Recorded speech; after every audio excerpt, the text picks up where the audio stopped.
May the 15th. Do you know what time it is?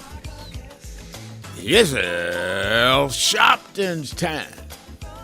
And for the next 3 hours, it's time to put aside all pretenses, deception, denial, or fronting. The time has come to keep it real on Keeping It Real with Reverend Al Sharpton. A very good afternoon to you all across the country. And good morning to our West Coast listeners. Welcome to those listening on Sirius XM, Channel 126, The Urban View, where talk is power and becomes action. I'm coming to you live from our National Action Network corporate headquarters in New York. And you can join this conversation. It's Exhale Friday. Whatever's on your mind, whatever's in your heart, all you have to do is call us at 1-877-532-5797, 1-877-532-5797, or you can go on our message board at www.nationalactionnetwork.net, www.nationalactionnetwork.net. And people already on the message board. Demetrius Jones saying, Reverend Al, please make no mistake about it. Trump flew to China for only one reason, to grift. He took his billionaire buddies with him. Yeah, I think you might be right.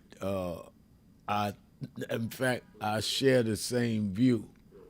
And I see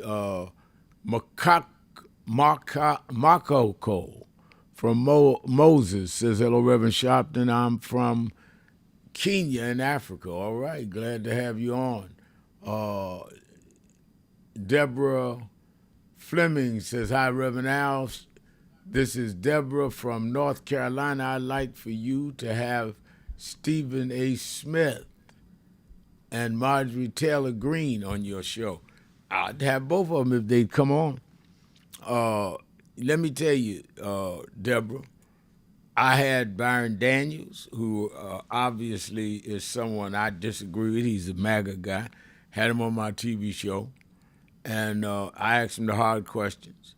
And he tried to, do what he did. You can pull it up online. And I had Vivek Ramaswamy on. My problem is I can't get some of these people that's been on the other side on. I invite anybody. I'm on. You got to remember, Politics Nation is going to be 15 years old in August. First 4 years I was on 5 nights a week. Then I went to weekends. On weekends, there's 52 weeks in a year. That's 104 shows that I do every year. 104. So I'm willing to debate, talk, interview, whatever it is, anybody, because I got 104 hours of national television.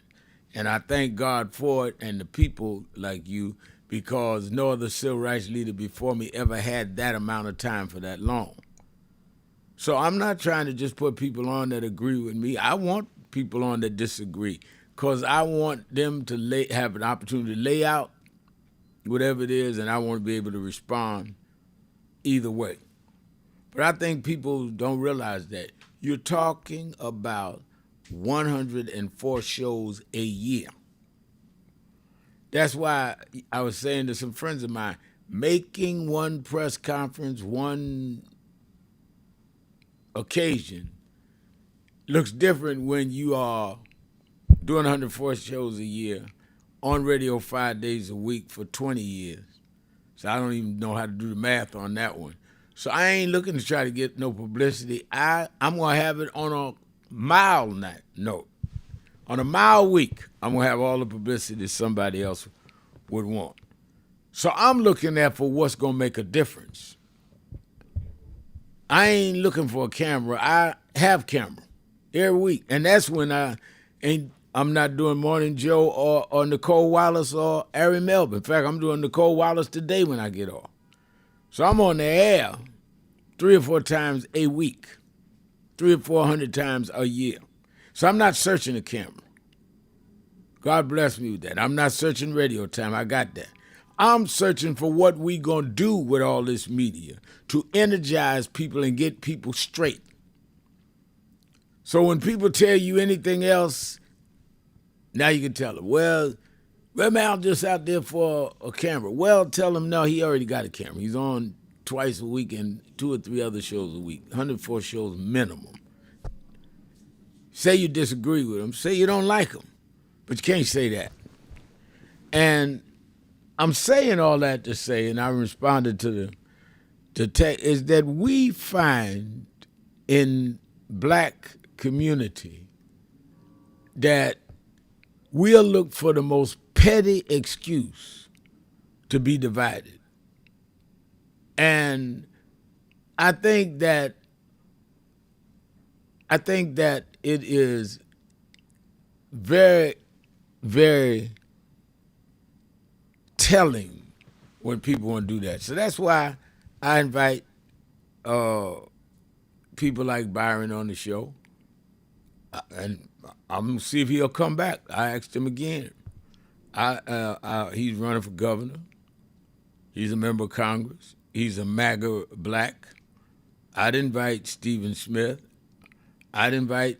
I've had Republican Congresspeople. Now, what I won't invite before y'all get too far is people that have not established standing or following in the right wing or MAGA. I'm not going to invite somebody that just writes on my message board and say, I don't agree with you, put me on the show. I'm not doing that. I don't do it on people that do agree. I do have standards that I'm going to have for my viewers. So anybody talking about, well, you don't let me on, I got a different opinion because you don't have a following and you don't represent nobody but yourself. Now, you can call on the radio station, but I'm not going to put you on my TV show. Let's be serious. But it also shows you some people is all about the attention. Lot to talk about today. That message got me off on that tangent. But, hey, I'm sorry. Trump, the president, wrapped up his China trip with very, very few wins. It's almost mind-boggling that we paid that much attention to him that they really didn't do anything.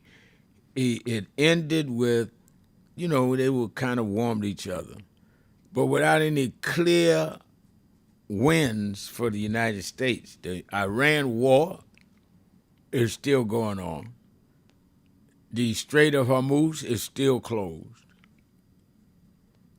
There's been the biggest flashpoint remains the biggest flashpoint, and that is the U.S. dealing with Taiwan. There was no real report on what they're going to do collectively or separately about Zelensky and Ukraine. So I agree with one of the people that wrote on the message board. It must have been about business because he took Tim Cook and he took Elon Musk and he took Schwartzman, these business guys, because in terms of public policy, global policy, nothing happened. I mean, zero. And, of course,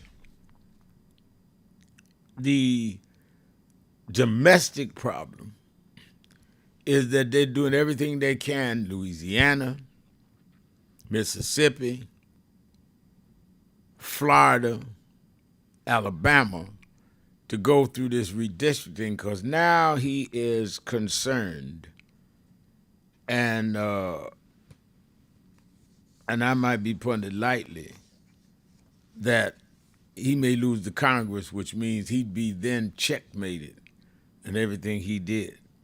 Now, there are 7 reasons. 1, 2, 3, 4, 5, 6, 7. 7 reasons. The midterms will be the most dramatic and dangerous ever. 1, Trump's fear of losing Congress. The article says, I'm reading an article, says that Trump knows losing the House or Senate allowed Congress to be a real check and balance on his administration. 2, gerrymandering and redistricting battles. There was warns against aggressive redistricting. It has created safe seats, deepening polarization. Let me finish this on the other side of the break because it's very interesting. You need to understand what we're looking at.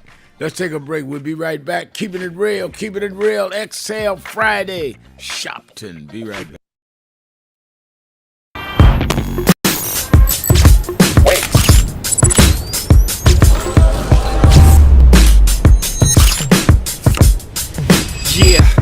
Yeah, I'm out at Brooklyn. Now I'm down in Tribeca, right next to De Niro. But I'll be hood forever. I'm the new Sinatra. And since I made it here, I can make it anywhere. Yeah, they love me everywhere. I used to cop in Harlem. All of my Dominicanos right there up on Broadway. Pulled me back to that McDonald's. Took it to my stash spot, 560 State Street. Catch me in the kitchen like a Simmons whipping pastry. Cruising down A Street, off-white Lexus. Driving so slow, but BK is from Texas. Me, I'm out that Bed-Stuy, home of that boy Biggie. Now I live on Billboard, and I brought my boys with me. Say what up to Tata, still sipping my top. Sitting courtside, Knicks and Nets give me high five. I be spiked out, I could trip a referee. Tell by my attitude that I most definitely from.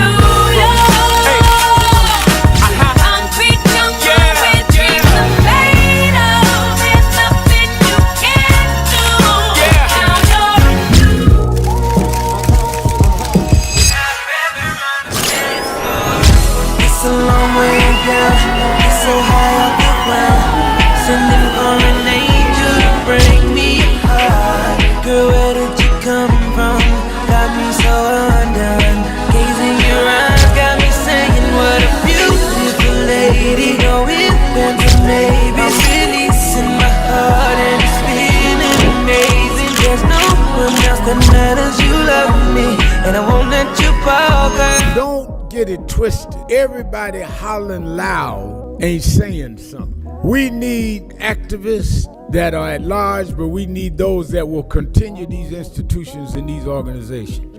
If you are what you should be, you don't have to have nobody step aside. People will push you up.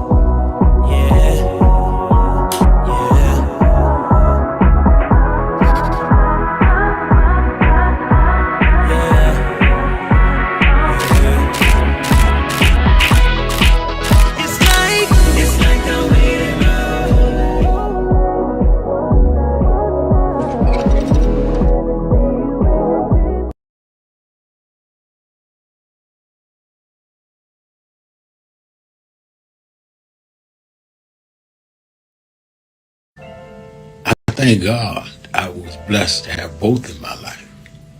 Both historic, strong figures.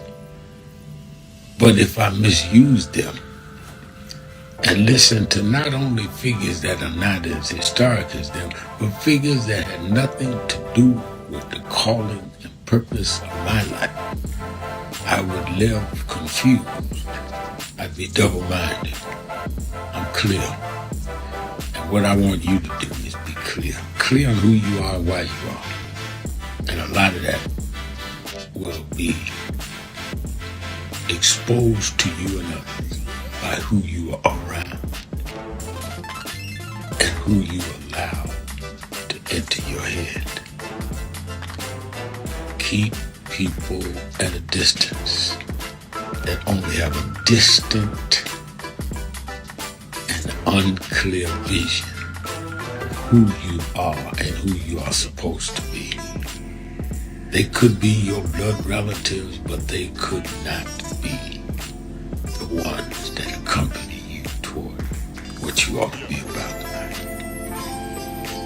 Everybody good to you ain't good for you. Everybody that makes you laugh sometimes end up making you a joke.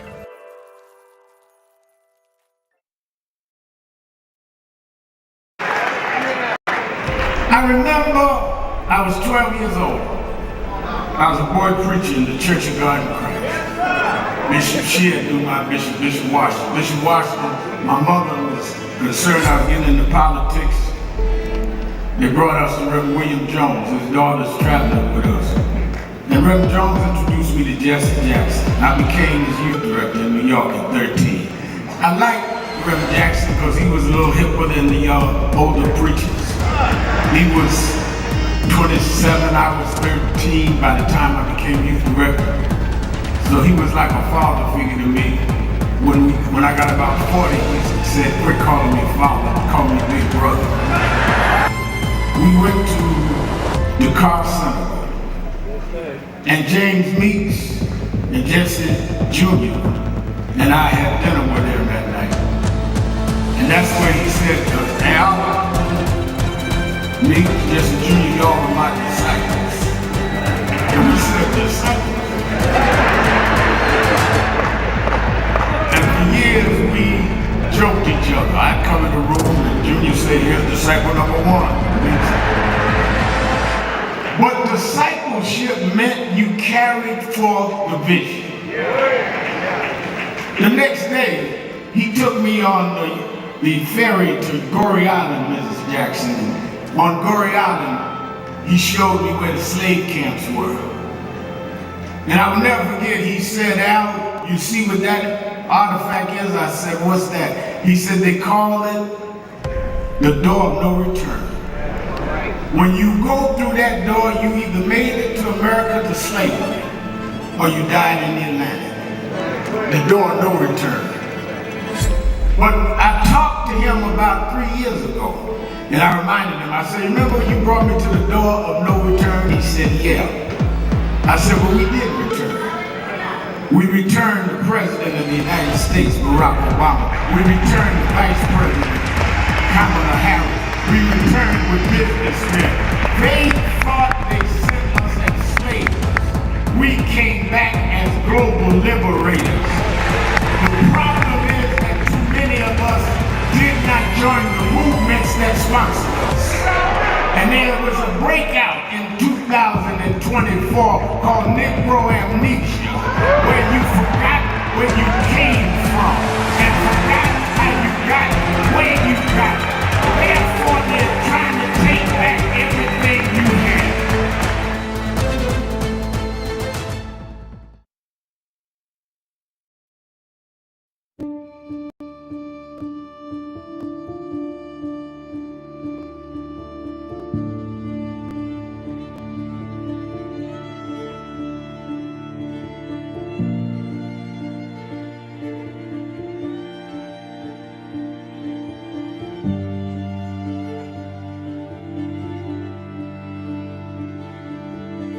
Robert Culp used to do a show with Bill Cosby, I Spy, and he did a documentary on breadbasket, Robert Culp. Oh, wow. You need to see that documentary. It's great. Absolutely.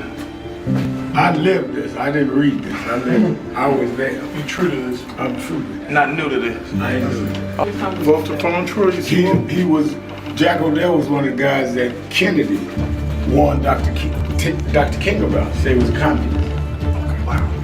Jack O'Dell and Stanley Levinson. And Reverend brought him in. Nobody else in the movement would deal with Jack. Reverend brought him in. Oh, yeah. Sure.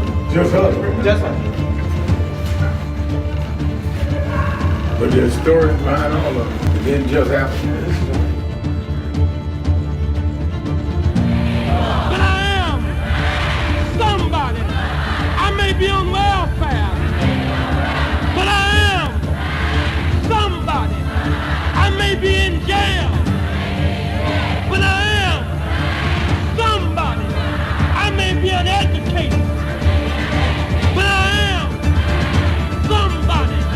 I am black, beautiful, proud. I must be respected. I must be protected. I am somebody. Come today. I see the Reverend Jesse Jackson is here. Lord, we thank you for the Reverend Jesse Jackson. I see the Honorable Maxine Waters is here. We thank you for Maxine Waters. You see the Reverend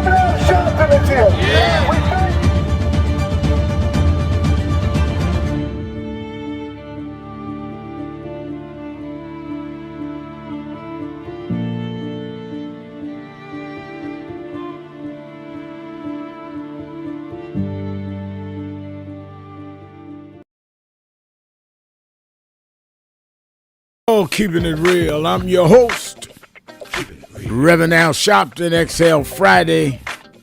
And we're in the middle of some very serious times on May 15, 2026. So you ought to be serious about it. I was getting ready to, now I rarely just read somebody else's material, but our senior producer, Fatima Muhammad, sent me this, and it kind of caught my eye. It's an article written in the Hill.com, which is Washington, D.C., pretty centrist to right wing. And it says 7 reasons the midterms will be the most dramatic and dangerous ever. This is the Hill now. This is not the Washington Forum or the Black paper. This is not a progressive paper. It says number one, Trump fear of losing Congress. Trump knows losing the House and the Senate or the Senate will allow Congress to become a real check and balance on his administration. That's got him up at night. Gerrymandering and redistricting battles. The writer of the article is saying, well, that could create safe seats, deepened polarization, and could make many voters feel the election was rigged before Election Day even arrived. 3, they said concerns over authoritarian election. The article points to Trump's election integrity army, language and comments about doing anything necessary to ensure honest elections as raising concerns about voter intimidation. And that's why I've started these National Action Network voter brigades. We're starting now because you've got to have a counterbalance at the polls with this so-called integrity army. We need to be there armed with cameras to take pictures and to keep people calm and tell people to go ahead and vote. We're not there to fight. We're there to end the fights. And I think that's what the election integrity army may be there for. Number 4 is possible historic midterm turnout. The writer of this article argues high voter turnout could increase tension, especially in Democratic areas where intimidation concerns may be the strongest. 5 is economic pain and consumer anger. In the piece, the writer says voters are frustrated over gas, grocery, health insurance, utilities, and affordability. And that's real, across the board.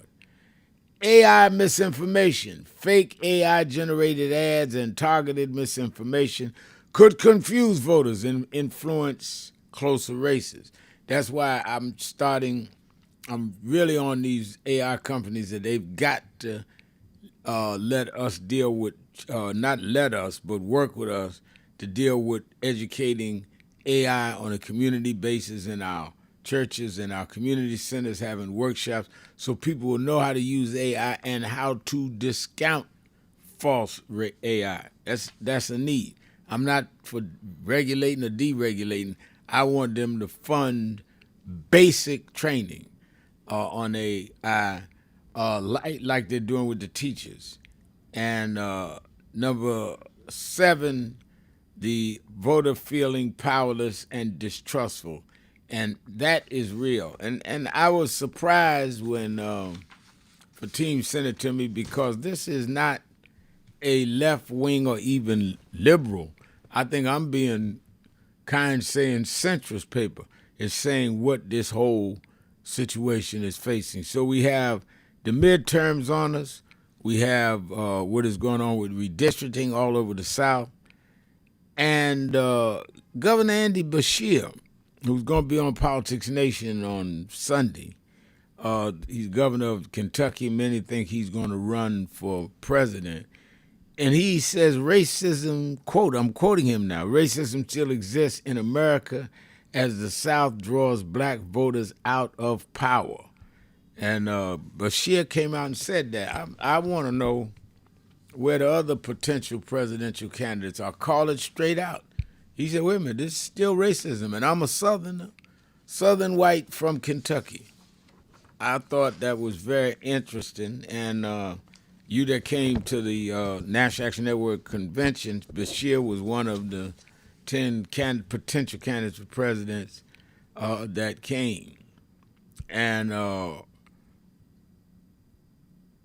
lastly, the Senate adopted a resolution to withhold their own pay during government shutdown. That should have been done a long time ago, in my opinion. So, a lot to talk about today. I think that going back to the first thing I said, this whole trip to China at a huge government expense, it did two things. It exposed how callous, insensitive, and how arrogantly removed he is from his own constituents when he's saying on his way to the plane that I don't think about the affordability of the average American. I don't think about their finances. I don't think about that. That's a quote. And if the Democrats have any political sense at all, they'll make that a commercial and run that. And the second thing is he took all these billionaires, came back empty-handed. Strait of Hormuz is still closed. There's no commitment on stopping arms going to Iran or anywhere else. So the objective of the trip must have been to do some business for them billionaires, to get them to deal with technology, sales, and all of that. Because other than that,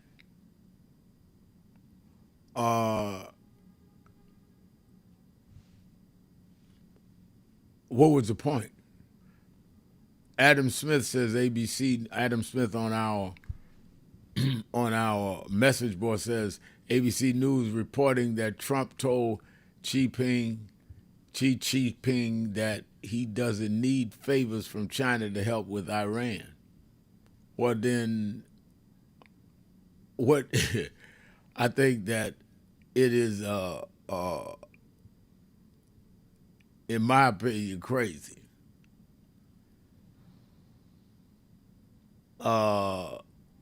Olivia Taylor saying, good afternoon, Reverend Sharpton and family. Keeping it real, MB Squad. Early voting in Georgia ends today. Print your sample ballot.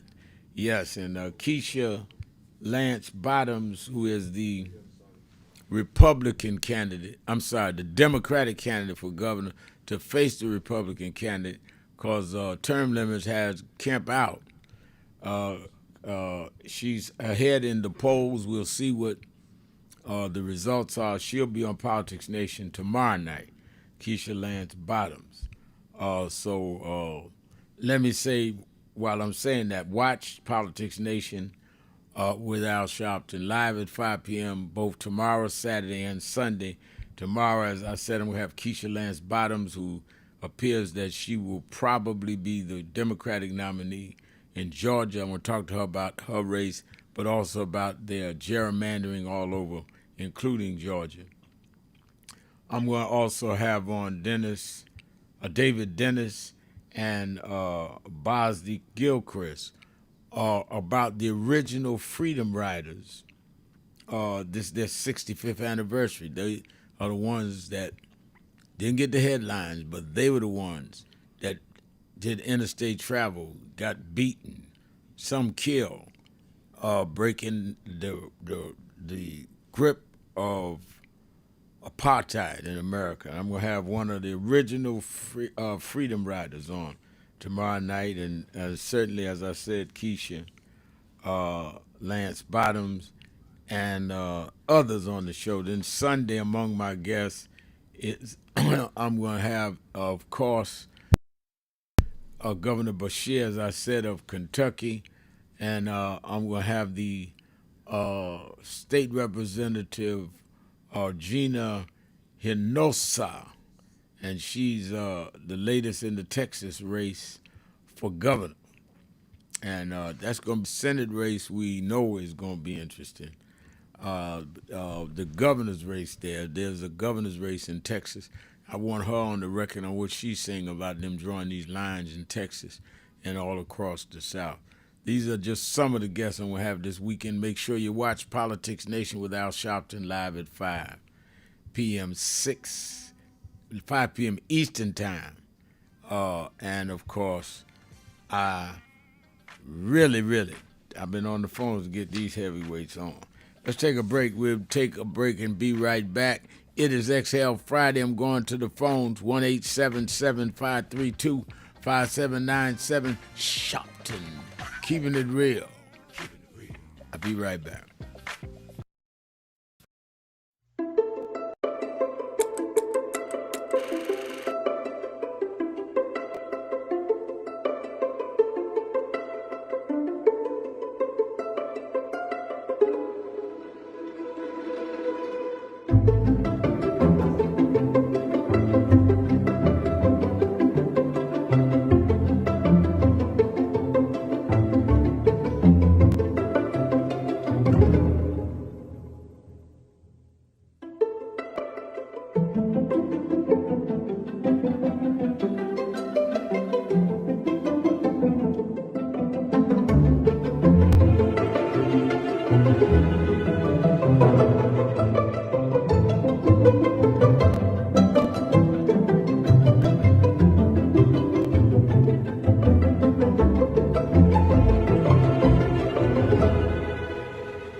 We have a young man in the studio who I think is an astounding young brother because of his youth. He's only 19 years old and he's accomplished a lot, and he's here to make a presentation to James Brown, and we'd like to welcome him warmly. His name is Al Sharpton. How about it for Al Sharpton? Al is the national director of the National Youth Movement Incorporated. Right, Al? That's right. And what do we have here? Well, we come to break tradition. We know that in the recording industry that they give a gold record to those that achieve a million seller. But we view your million seller payback as a black record because it is relevant and says many of the things that young blacks have tried to say and could not musically express in our own little way. And we feel the payback is sort of like the theme song of Young Black America in 1974. Yeah.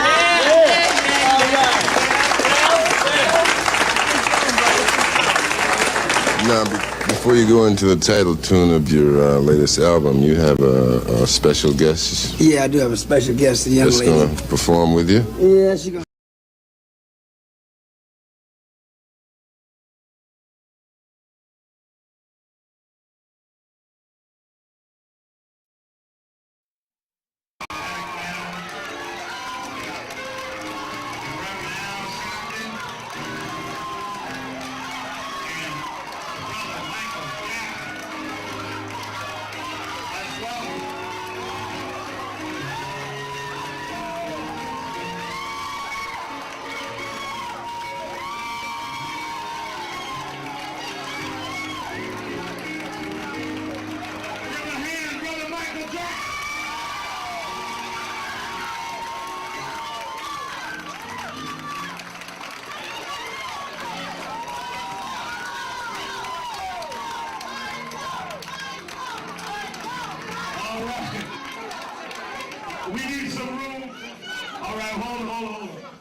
Michael Jackson is the highest selling artist of all time.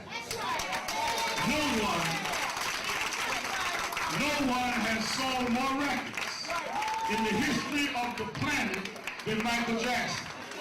But Michael Jackson said to us, he did not want to just raise the issue of what's happening with him. He said that artists all over the world need people to stand up and protect their rights. And he said, Reverend, if we're going to stand up, if it's for all artists, I'm there.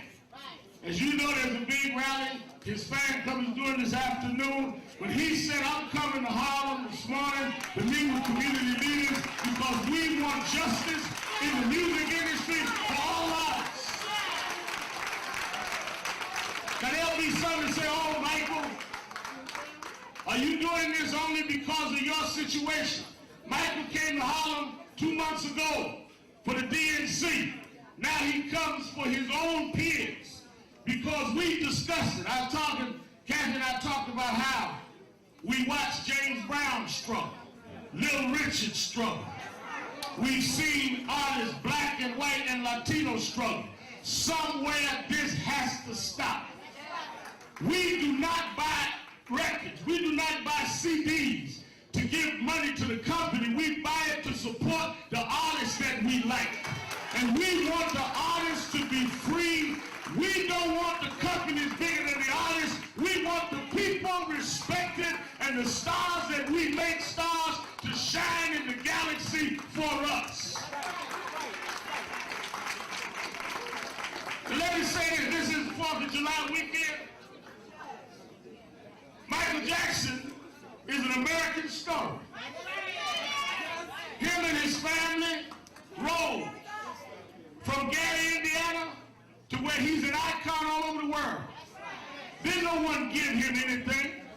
He sung, he danced, he created, he produced, he spent hours in the studio. No executive did that for him. You do not have the right to take from someone what you didn't put in them. He created where he is. We are.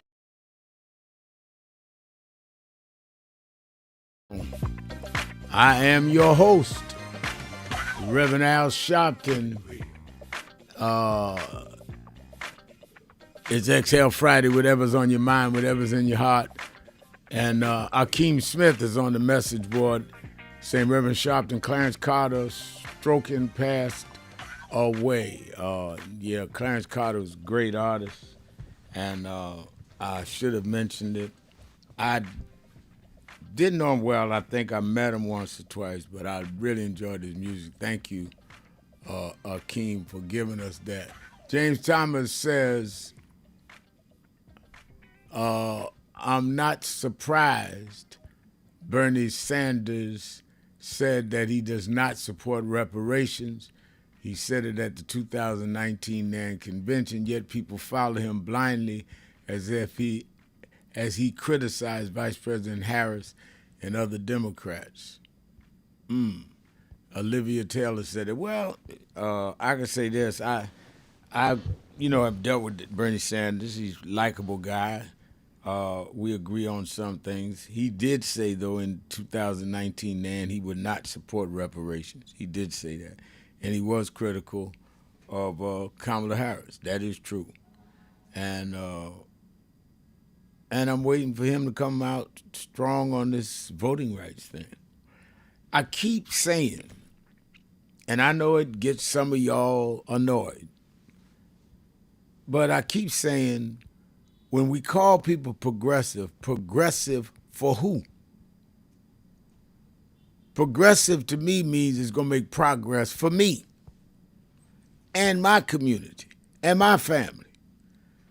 You can't tell me you progressive and it's progressive for you and that you against the old guard of your community because you want something for you and your community and you don't care about mine.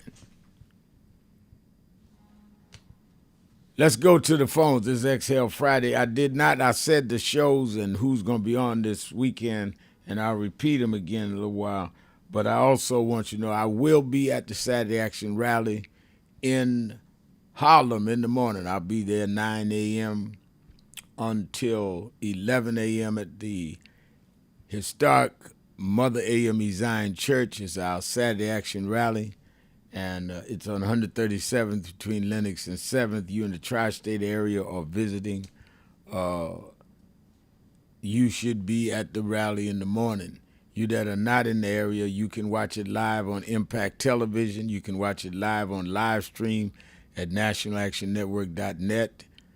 You can watch it live on AME Zion channel, and you can watch it live on YouTube/NAN. So you don't have to be in New York to be in the rally, but if you're here, we'll be there another couple of weeks. They are working diligently on the new headquarters we're buying. Many of you have contributed. One of our national board members, the commissioner down in Houston, Texas, is on the national board, and Rodney Ellis came by the office. He's in town for his son's graduation. And he came by the office and went and saw the new headquarters, how they building it up, and he donated $25,000. I'm asking 100,000 people to give 500. He gave $25,000 today. He says we must have a movement-owned headquarters in Harlem. And he put his money where his mouth is. I hope a lot of other people go right online to nationalactionnetwork.net and do what they can. All right, let's go to the phones. I'm so happy to end the week with my first caller, my dear friend from Chicago, Illinois, the beloved Miss Eunice. Miss Eunice, you're keeping it real with Al Sharpton. Good afternoon, Rev. It's been a change of plans, so I get a chance to talk to you again today. I'm glad about You know, I was thinking, thank you. I think this AI is dangerous if used in the wrong way, because some of that stuff you look at it, you really think it's real when Right. it's not. That's right. Yes, yes. And you know, Rev, Cash Patel went on vacation to Hawaii, and it included a VIP snorkeling event at the Pearl Harbor Memorial. That was supposed to be sacred grounds, isn't it? It is supposed to be. Yeah, I read that this morning. He ordered a snorkel, VIP snorkel at that. Yes. And what's wrong? I thought, Ms. Eunice, that the FBI investigated people for doing stuff like that. Not the director himself was doing stuff like that. Yeah, and Rev, I just can't understand what's wrong with this guy. And he went to celebrate for the Olympic team, and it was ridiculous the way he conducted himself. And not to mention the money that was spent. This guy is totally unfit. And you know, also there is a 9-hour prayer vigil on the mall coming up Sunday. I wonder if Paula White has a hand in this. She's supposed to be a minister and a hypocrite, in my opinion, the things that she teaches. And this administration is doing some ungodly things, taking away food assistance, housing, insurance, and on and on. And things are really out of control. And the people are going to have to coalesce for the cause and put our differences aside and save democracy. Trump has told us he don't care, so what more do you need? We need to get to work and vote, vote, vote. And do you ever have the occasion to talk to Maxine Waters? Yeah. Oh, yeah. Oh, you do? Okay. I just wanted to know. And thank you so much for taking my call, and you have a great afternoon, and say hello to the family for me. All right. Thank you, and thank you. It's always good to hear your voice on Mondays and Fridays. Let me off the message board. James Thomas is saying, where's Doge on the VIP snorkel gate, Rev? That's a good one. That's a good one, James. Trish is saying, thank you, Reverend Al, for having Texas Democratic Governor candidate here, Nojosa, on this Sunday, because I haven't seen or heard anything from her since she got in the race. Well, I'm going to have her on the show Sunday, and I'm going to see what she got to say. That's why I say I work these phones myself to get people on that we have not heard from. Let's go to David in Maryland. David.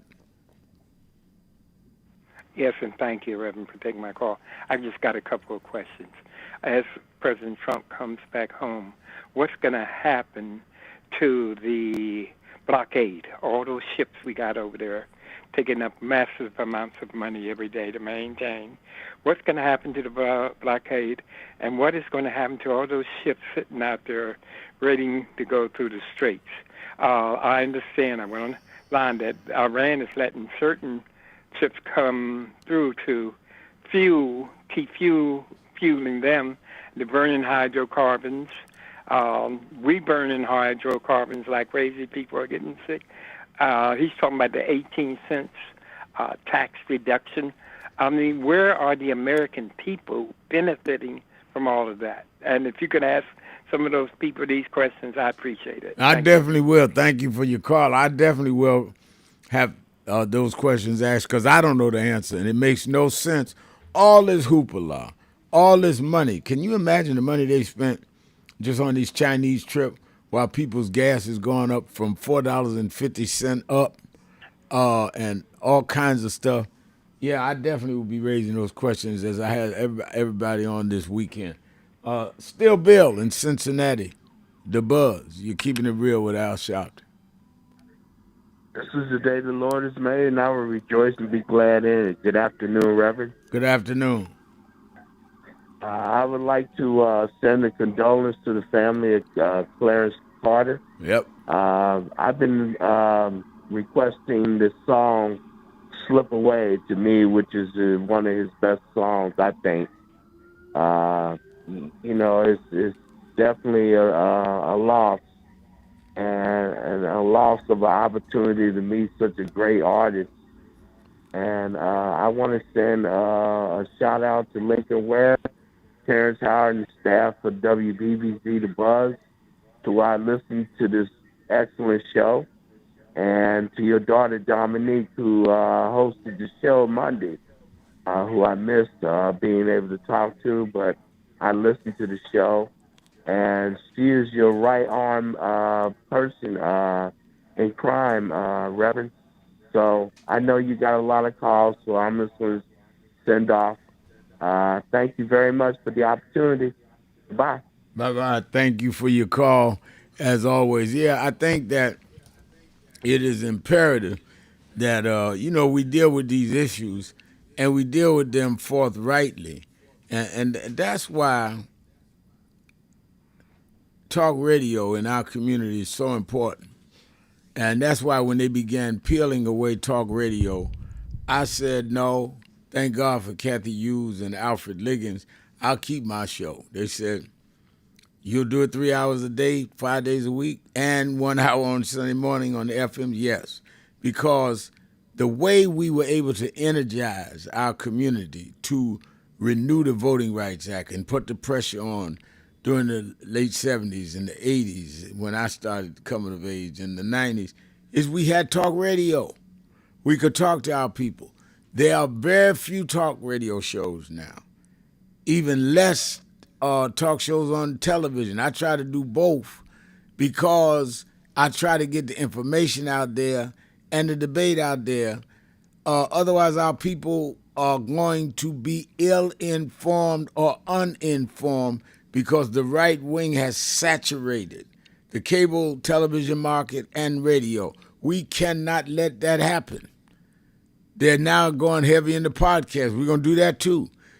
Information is power. If you have the wrong information, you will have the wrong conclusion headed to the wrong destination. So they will tell you something is important or something isn't.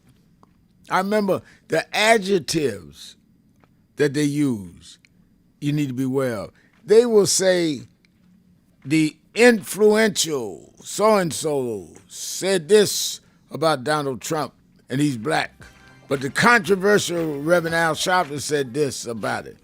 Well, who decides who's influential and who decides who's controversial? The person with the mic. And that's why we got to keep these shows going. Let's take a break. We'll be right back. Keeping it real. Keeping it real. Keeping it real. Exhale Friday. Be right back.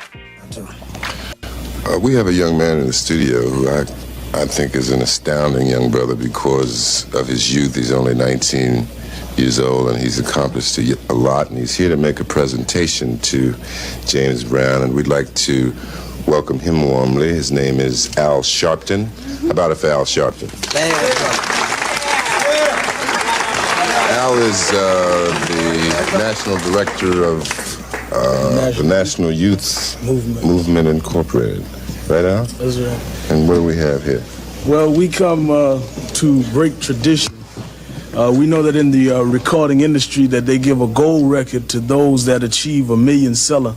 But we view your million seller payback as a black record because it is relevant and says many of the things that young blacks have tried to say and could not musically express in our own little way.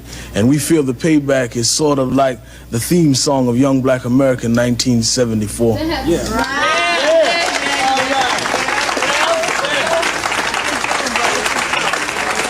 Now, before you go into the title tune of your latest album, you have a special guest. Yeah, I do have a special guest, a young lady. That's going to perform with you.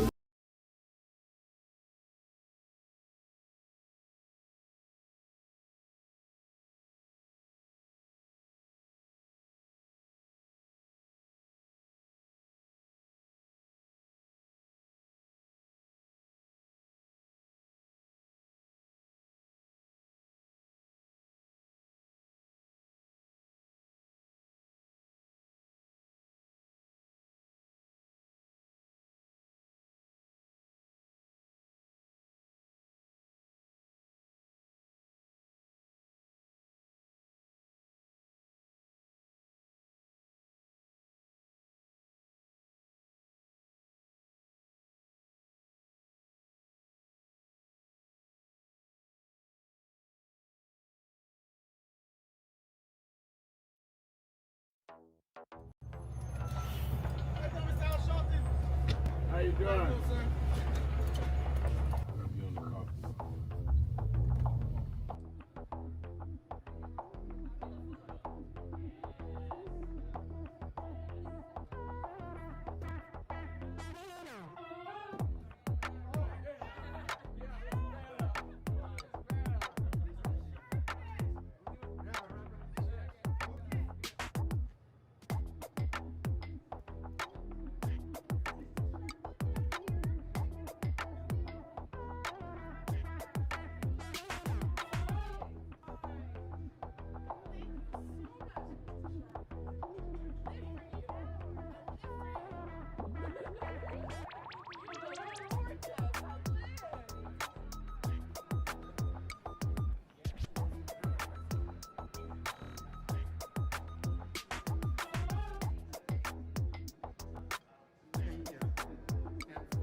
We need some room.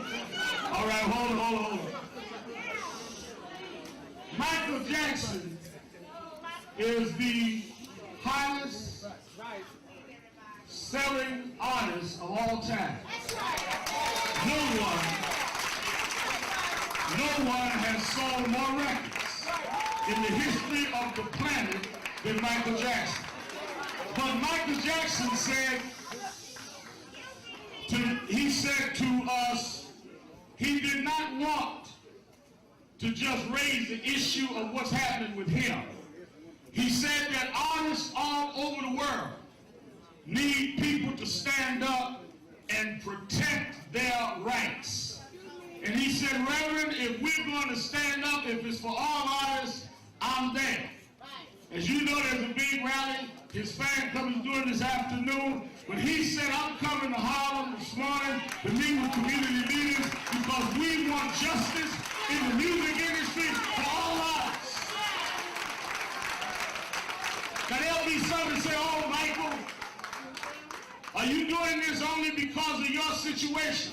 Michael came to Harlem 2 months ago for the DNC. Now he comes for his own peers because we discussed it. Kathy and I talked about how we watched James Brown struggle, Little Richard struggle.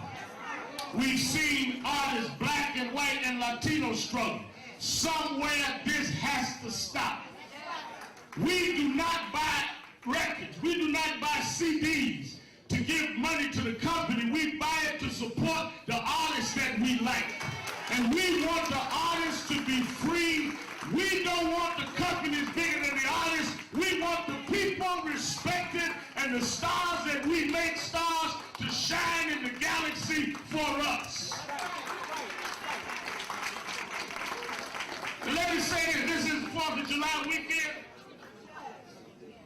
Michael Jackson is an American story.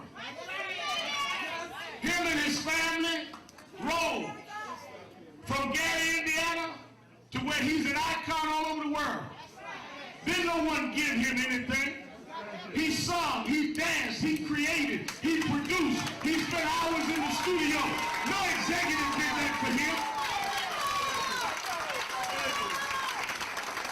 You do not have the right to take from someone what you didn't put in them. He created where he is. We appreciated it. We didn't hear about Michael when he got to Sony. We knew Michael with ABC when he was in Gary.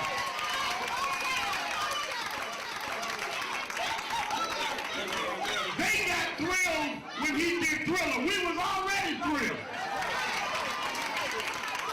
We were already off the wall. And we coming off our seats to stand up for justice in the music industry.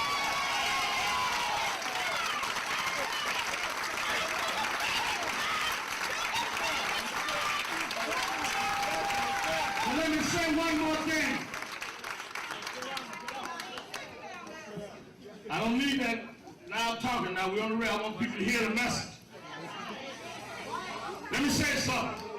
I read one newspaper said, well, the record company saying they're going to wait and put out the best of Michael Jackson. You can't put out the best of Michael Jackson because the best of Michael Jackson is yet to come. He's still creating. He's still innovating. He's still the king. He's still ours and we are still his. Fans all over the world. Thousands came out in London. Thousands will come out in New York. All over the world, we're going to make it clear that our artists should not be paying back things they had no input in. The promotion budgets. James M. Tume will lay it out. The video budgets. All of this is charged to the artists, yet the artists have no discretion on what to say. So if they want to buy an ad with their friend, Michael can't tell them buy it in Jet Magazine. Because they decide the budget and charge it to the artists. That's why many of these artists have no money at the end of their career. But he wanted to fight while he was on top. So it will help your child not have to fight one day to go through what they've had to go through. Sammy Davis Jr. died broke. His wife had to become a waitress. Michael said, I owe it to Sammy. I owe it to James Brown. I owe it to Little Richard. We're going to stop this once and for all.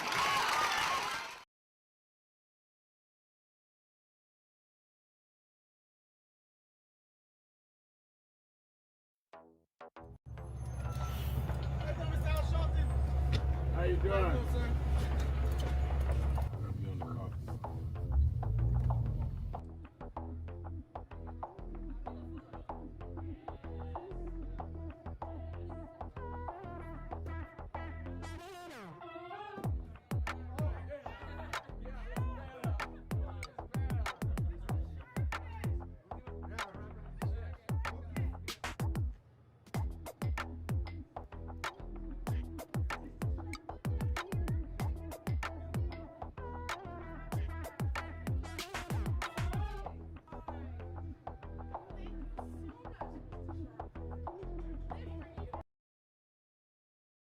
Reverend Al Sharpton, this is Exhale Friday. Whatever is on your mind, whatever's in your heart, don't bring it into the weekend. Let it out, let it out, let it out. Exhale. And we will hear what you have to say or read what you put on our message board. 1-877-532-5797. 1-877-532-5797. Or go to the message board at nationalactionnetwork.net. Go live stream. Let's go to Ray in the buzz. Ray on the buzz.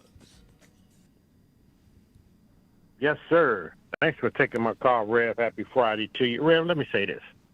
Bernie Sanders, first of all, Bernie Sanders said he doesn't support reparations. Has he ever gave a reason why not?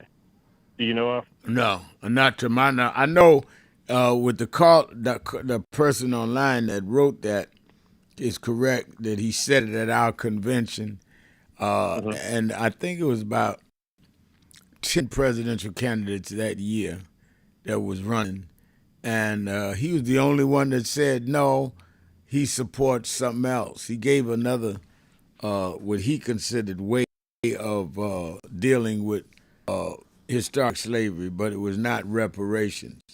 And so I think his explanation on why was he was supporting another way to compensate, which is not the same as reparations. Right. But I guarantee you that if he's the lone vote, whether we get it or not in the future, I guarantee you he would vote for it. So to some black folks, if you're not for reparations, that means you're not voting. And they're not looking at the big picture where we need all the Democrat and senators that we can get to get that majority. Now, I guarantee you he's for the Lewis bill, John Lewis bill. Oh, yeah, no doubt about it. One of the leaders on that. I guarantee you he's for DEI. Yeah. I guarantee you he's for women's rights. Yeah. So black folks out there, don't let one issue decide whether you're going to vote for someone or not. Let me phrase what you're saying another way. You said that there's some blacks out there saying don't vote, no reparations. I'm saying if you don't vote, you can never get reparations. I mean, it as a strategy. Who is going to pay you reparations other than if you vote people in that say, my vote, Senator so-and-so, my vote, Congress, is that we must pay reparations to the descendants of slaves in America. That's the only way you're going to get it. Who else? Are we supposed to pay ourselves reparations? That ain't reparations. That's self-donation. And the thing that gets me, Ray, is they're so arrogant, like they're really saying something. I want reparations or no vote, no, okay. Who gonna give it to you? You just going with the old stuff. Reparations, old stuff. They were talking about reparations way before I was born, so don't use that cop-out. I think you hit it right on the head. That is the problem. There is the noise and arrogance with no strategy and no logic. Yeah, and this is how dangerous they are, Rev. Although they won't vote, they'll tell their friends he's not for reparations. They don't want to vote for Bernie. They influence other folks. Yeah. Not to vote. That's dangerous. And why we have that kind of thinking, I don't know. Now, one last thing. I think it was Kristi Noem. She made headway in the news. She outdid Trump. Trump got rid of her. Pam Bondi, she was all in the news. She outdid Trump. Trump got rid of her. Kash Patel was next. You know Donald Trump, and you know him real well. It's Kash. I think he's so. upstaging Trump. I definitely think not only upstaging, he's embarrassing him. And Trump does not like to be embarrassed. He is a guy that is show business. If it don't look good on the tube, he moves on from you. And Patel, to me, is starting to look like bad casting. and Trump doesn't want to look like that. Yeah, All they're right. starting to make him look like a fool. He looks like up there. Yeah. All right. Thank you for your call. Let me go to Chicago to in my opinion, the unmatched. That's the word I'm looking for. Activists. I don't know anyone more active and more thoughtful that calls this show than Sister Pam. Sister Pam, Chicago. You're keeping it real with Al Sharpton. Thank you, Reverend Sharpton. Thank you so much. And it is only because I love black people with all my heart and soul. I believe Not that. excluding anyone else, but absolutely. And I believe in the collective. Right. And we have to find a way to uplift everybody. And I just appreciate what our civil rights leaders that they've done and currently are doing for us. And as I've said, I never take it for granted. The freedoms that I have to do the things that I've been able to do, I'm thankful for that. And I've seen my mother, who is almost 90, just have freedoms, that she couldn't enjoy. Right. But then also I saw her live a life, Reverend Sharpton, where there was a still slight fear of white people and the hatred from racism. Right. Right. Because she said where she came from in the South, it was nothing for black children to just disappear. And you didn't have an option of going to a police department. So, I mean, and that affected, in essence, how she raised me and how protective she was of me. And I'll just give one example. I had an opportunity to go to France. I was taking a French class in high school. Opportunity to go to France, trip covered and paid for in total. But my mother, and I just recently found out, she was so afraid that she would not let me go on that trip. And I begged and begged. My tears pleaded with her. But later on, like I said, she talked about what she had seen, Reverend Sharpton. And she was fearful that they would kidnap me, harm me, and I wouldn't return. Right. Now, that fear was based on her experience. So I'm trying to bring it here now. What we need to do is to go from our experience with the Democratic Party. It is not a perfect party, political party, but it is not a party that's full on supporting a child rapist. The adjudicated sexual abuser in office, he chose the Republican Party because he couldn't do what he's done in the Democratic Party. And so we can talk about the many, many issues. I know good and well we're not getting reparations in the Republican Party. What do you think, Reverend Sharpton? They want reparations. They voted against affirmative action and against DEI. I mean, that's a non-starter to get the reparations. They're killing. The Republican Party has said do not discuss diversity, do not discuss race. In Florida, DeSantis is taking black history out of the schools. What makes you think, therefore, they're going to pay us reparations when they're saying don't even bring up race in the discussion? So you either got to be ill-informed, ignorant, or working for the other side, or a combination of all, to think that they would ever not only give reparations, they won't even discuss it. They're saying take race out of the discussion, and they've done it in a lot of corporations. That's why we've been out there almost 140 weeks picketing on the DEI, on the industrialists. That's the word I'm looking for. The Wall Street Exactly. guy that started this, and because it ain't one rally, ain't one march. Yeah, we did the big march last year at Wall Street. We're gonna do one August 28th this year, but it's what you do every week, every day. So Got to keep going at it. It makes sense, and we all have to be there. All. That's right. All right, thank you, boys, Thank Pam. you. Let's take a break. Good to Be see right you. back. Keeping it real. Sharpton, Exhale Friday.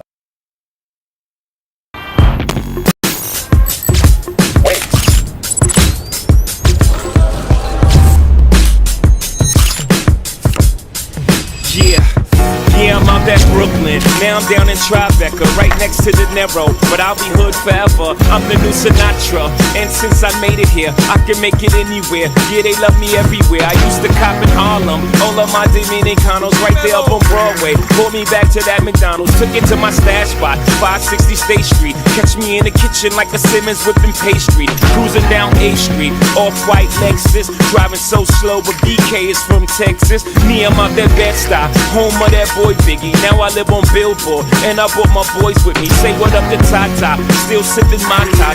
Sitting courtside, Knicks and Nets give me high five. I be spiked out, I could trip a referee. Tell by my attitude that I most definitely from.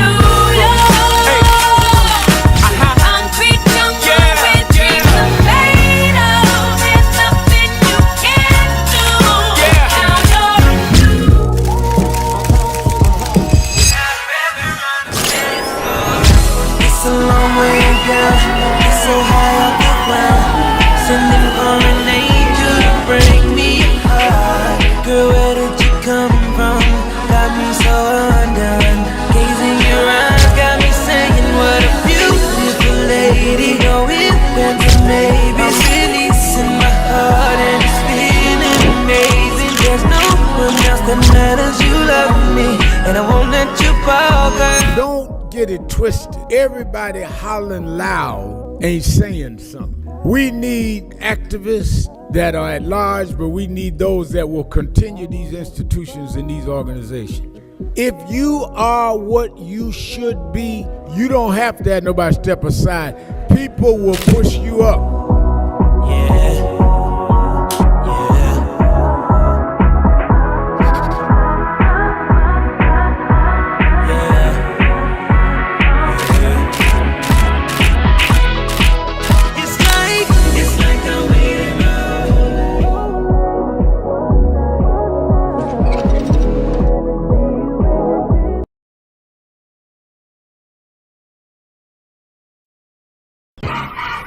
I want to talk to you. I want to talk to you. Just wait.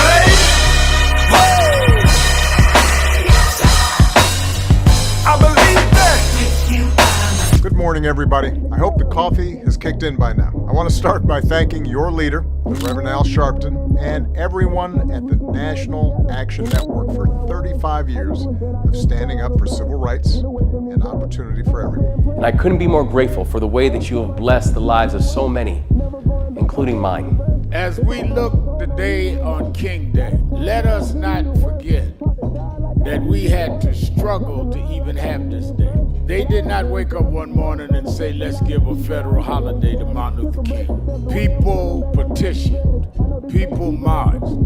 Let us remember now as we bring our children and grandchildren up the Potomac, that they can see the Washington Monument, the Lincoln Memorial, the Jefferson Memorial, and one memorial that never served as president, but changed this country more than any other American, Dr. Martin Luther King Jr. This was an amazing MLK breakfast. It is truly an honor, and more importantly, this is an important day for us. I feel incredibly lucky and honored to be in this room on this day, celebrating Dr. King's legacy of civil rights, especially in the moment that we're facing on a national level. It feels like warmth and home being in this room. So I'm encouraged by today.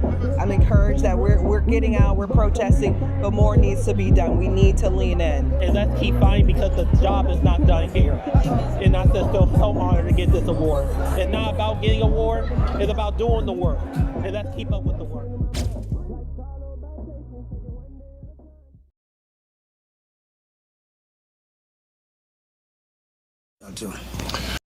We have a young man in the studio who I think is an astounding young brother because of his youth. He's only 19 years old and he's accomplished a lot, and he's here to make a presentation to James Brown, and we'd like to welcome him warmly. His name is Al Sharpton.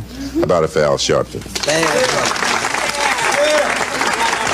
Al is the national director of the National Youth Movement Incorporated.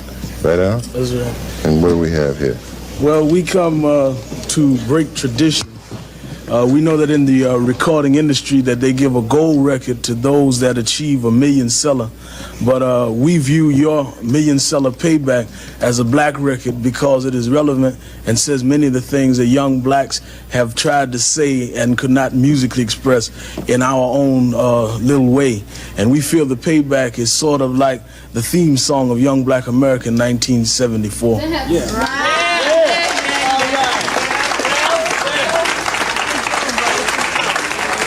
Now, before you go into the title tune of your latest album, you have a special guest. Yeah, I do have a special guest, a young lady. That's going to perform with you? Yes.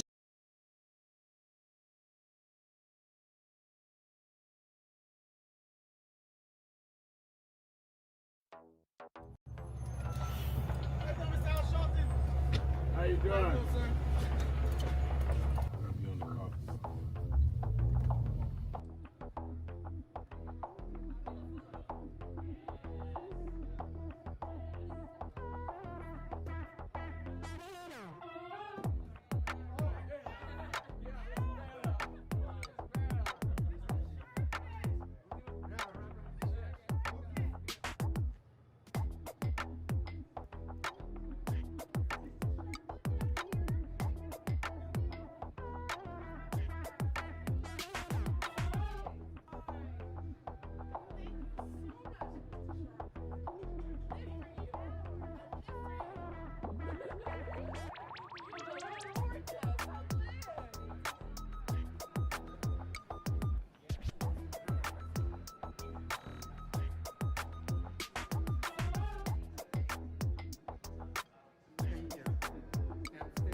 Keep hope alive. Keep hope alive. Keep hope alive on tomorrow night and beyond. Young America, hold your head high now. We can win. You must never stop dreaming. Face reality, yes, but don't stop with the way things are. Dream of things as they ought to be. Dream. Face pain. But love, hope, faith, and dreams will help you rise above the pain. Use hope and imagination as weapons of survival and progress, but you keep on dreaming, young America. Dream of peace. Peace is rational and reasonable. War is irrational in this age and unwinnable. Dream of teachers who teach for life and not for living. Dream of doctors who are concerned more about public health than private wealth. Dream of lawyers more concerned about justice and the judgeship. Dream of preachers who are concerned more about prophecy than profiteering. Dream on the high road with sound values. You must never surrender to inequality. Women.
Al Sharpton, it's Exhale Friday. Whatever's on your mind, whatever's in your heart.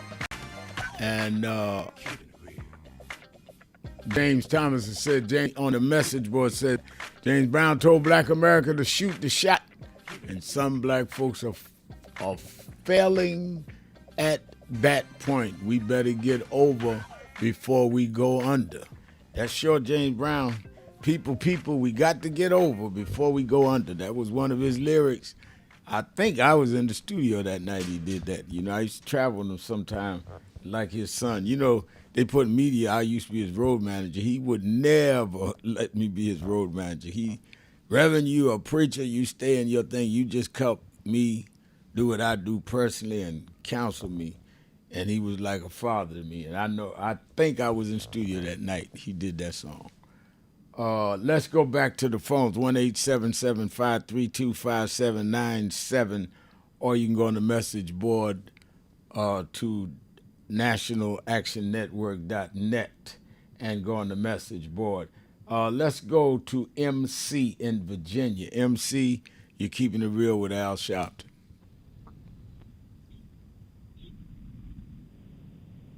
Is MC there? I got him up. He's not saying anything. All right, I don't hear MC, so let me go on to Charles. Is that Washington? Yep, Washington. I'm sorry.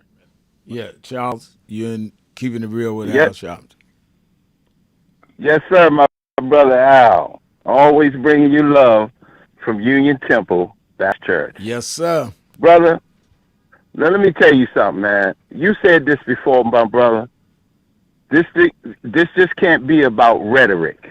Right. I'm just hearing a lot of rhetoric, and it's okay to get it off your chest, but we're going to have to get down to business here. That's right. We got a serious fight on our hands. Let me say this.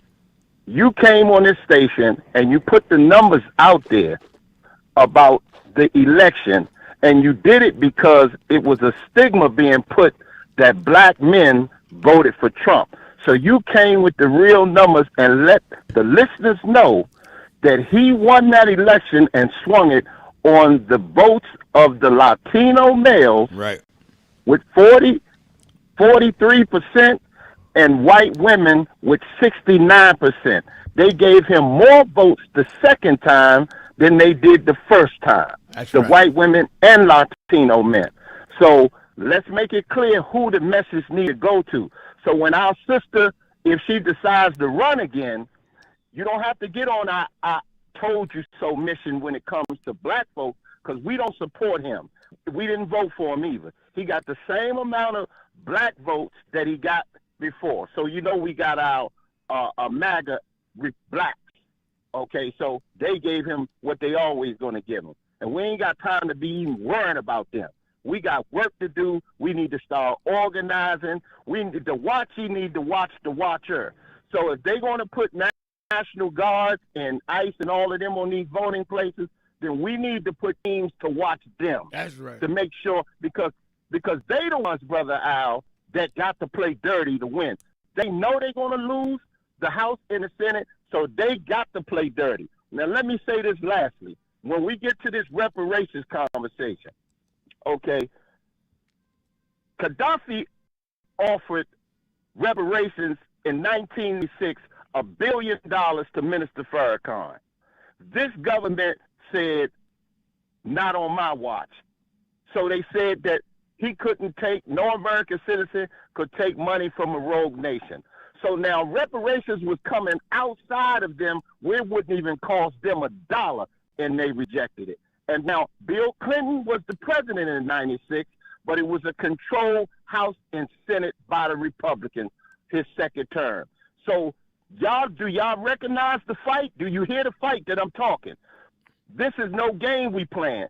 So we ain't sitting around on the porch, okay, just talking and taking shots, talking about hair and skin color. We got to get serious to deal with this fascism. It's not a game. No question, and Charles. So I just want to put that there. No, I did. Let's I love get it. real. And get the rhetoric out. Let's get it. Charles comes out of Union Temple, Reverend Willie Wilson, who led in those days. This fight ain't new. Was leading in those days the question of reparations. Leading in those days about the colonization of Washington D.C. Leading Willie Wilson was, whether it was Jesse Jackson or Minister Parker or me, welcomed him to his pulpit. I mean, these people just got here yesterday and act like they started everything and don't want to hear from people. They're saying, we tried it that way don't work, let's do this. And the biggest thing, thank you for your call, Charles, I was talking to Ebony Riley, our senior vice president, who is barely 40 years old. She's senior vice president now. And I was telling her one of the biggest tricks that they've used, and some of them call themselves progressive, is to tell them to get away from the older guard and do your own thing. When you then leave and omit the wisdom and experiences that people can give you that could help you. Now, the mistake the older guard make is that we try to tell you what to do. No, what we should do is tell you what happened, what worked, what didn't work for us. You make your own decision. But you can't have people on one side thinking they can dictate everything, but on another side thinking that they don't need to know anything and that folks should just get out the way because they're old, because you're going to be old in a minute. I was talking to somebody who used to work with us in Nan the other day talking about the young guy. He's 51 years old with a kid that is going to college. So, I mean, young is deciding who decides what's young. Let's stop this stupid stuff. It's not about generational differences. It's about appreciating every generation for the value they bring. The asset of the young is their energy, their endurance. The asset of the older is their experience and their wisdom. But let's be clear, every old person ain't wise, and every young person ain't got the energy in the right place. So let's talk like we are serious. Let's go to Disco Brian in Philadelphia, WURD. Brian, you're keeping it real with Al Sharpton. Hold on, real. Let's go to break. Wait a minute. Let me take my break. I'll take you right after the break, Brian. Keeping it real. Sharpton. Be right back.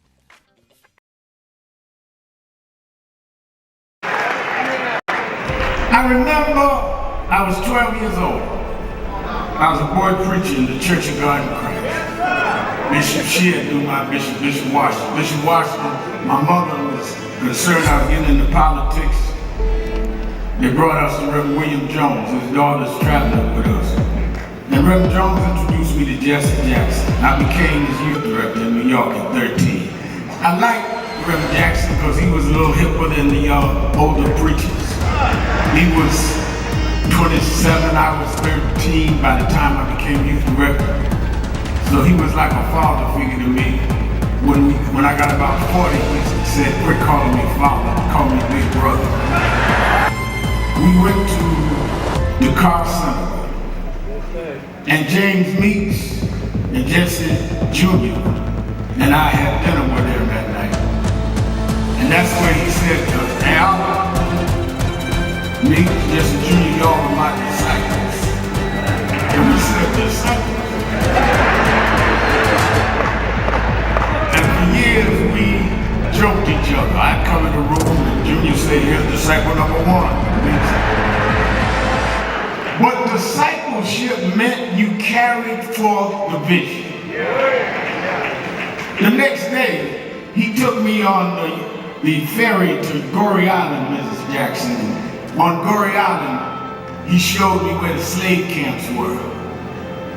And I will never forget, he said, Al, you see what that artifact is? I said, what's that? He said, they call it the door of no return. When you go through that door, you either made it to America to slavery, or you died in the Atlantic. The door of no return. But I talked to him about 3 years ago. And I reminded him, I said, remember when you brought me to the door of no return? He said, yeah. I said, well, we did return. We returned the President of the United States, Barack Obama. We returned the Vice President, Kamala Harris. We returned with businessmen. They thought they sent us as slaves. We came back as global liberators.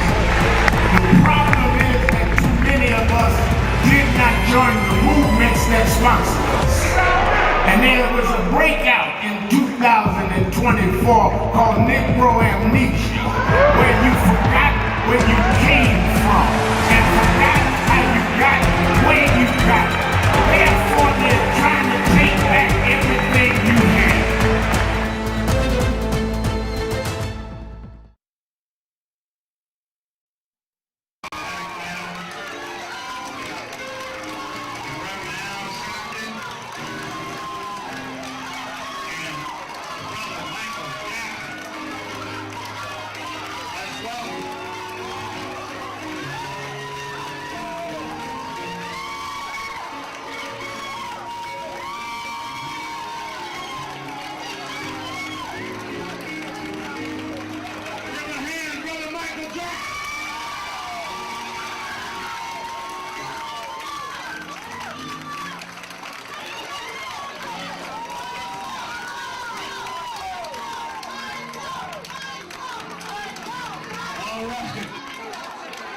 We need some room. All right, hold on. Michael Jackson is the highest selling artist of all time. No one has sold more records in the history of the planet than Michael Jackson. But Michael Jackson said to us, he did not want to just raise the issue of what's happening with him. He said that artists all over the world need people to stand up and protect their rights. And he said, Reverend, if we're going to stand up, if it's for all artists, I'm there. As you know, there's a big rally his fan club is doing this afternoon, but he said, I'm coming to Harlem this morning to meet with community leaders because we want justice in the music industry for all artists. Now there'll be some that say, oh, Michael, are you doing this only because of your situation? Michael came to Harlem 2 months ago for the DNC. Now he comes for his own peers. Because we discussed it. Kathy and I talked about how we watched James Brown struggle, Little Richard struggle. We've seen artists, black and white and Latino struggle. Somewhere this has to stop. We do not buy records. We do not buy CDs to give money to the company. We buy it to support the artists that we like. And we want the artists to be free. We don't want the companies bigger than the artists. We want the people respected and the stars that we make stars to shine in the galaxy for us. And let me say this is the 4th of July weekend. Michael Jackson is an American story. Him and his family rode from Gary, Indiana, to where he's an icon all over the world. Didn't no one give him anything. He sung, he danced, he created, he produced, he spent hours in the studio. No executive did that for him. You do not have the right to take from someone what you didn't put in them. He created where he is. We appreciated it. We didn't hear about Michael when he got to Sony. We knew Michael with ABC when he was in Gary.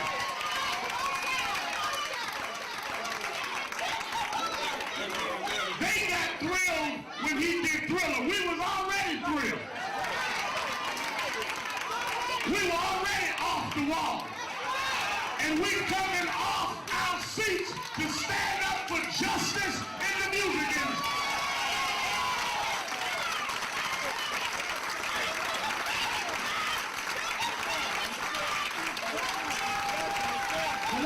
one more thing. I don't need that loud talking now. We're on the rail. I want people to hear the message. Let me say something. I read one newspaper say, well, the record company saying they're going to wait and put out the best of Michael Jackson. You can't put out the best of Michael Jackson because the best of Michael Jackson is yet to come. He's still creating. He's still innovating. He's still the king. Sharpton, and we're back. 1-877-532-5797. 1-877-532-5797. And again, let me remind everybody, watch Politics Nation with Al Sharpton live at 5 on tomorrow, Saturday and Sunday. And tomorrow among my guests will be Keisha Lance Bottoms, who will be the Democratic candidate for governor of Georgia, former mayor of Atlanta. I'm going to have her on. I'm going to have on one of the original Freedom Riders on their 65th anniversary. These are the people that did the gut work underground, went in the buses, integrated the buses at a time that they were bombing them for going on. One of the survivors will be on, and there'll be many others, but I wanted to get Keisha on representing. She's a Democratic candidate for governor in a state they're trying to, of course, do all this redistricting, and from Georgia to Texas to Alabama to Mississippi to Louisiana, all of that is going on, and we'll be dealing with all of that and members of Congress from those states. I will also have on Sunday Congresswoman Nikema Williams from Georgia and, of course, Terry Sewell from Alabama, as well as having on the state representative Hinojosa. I'm trying to get the name right. Hinojosa, who's the Democratic candidate for governor in Texas. And I'm going to have on Governor Andy Beshear of Kentucky.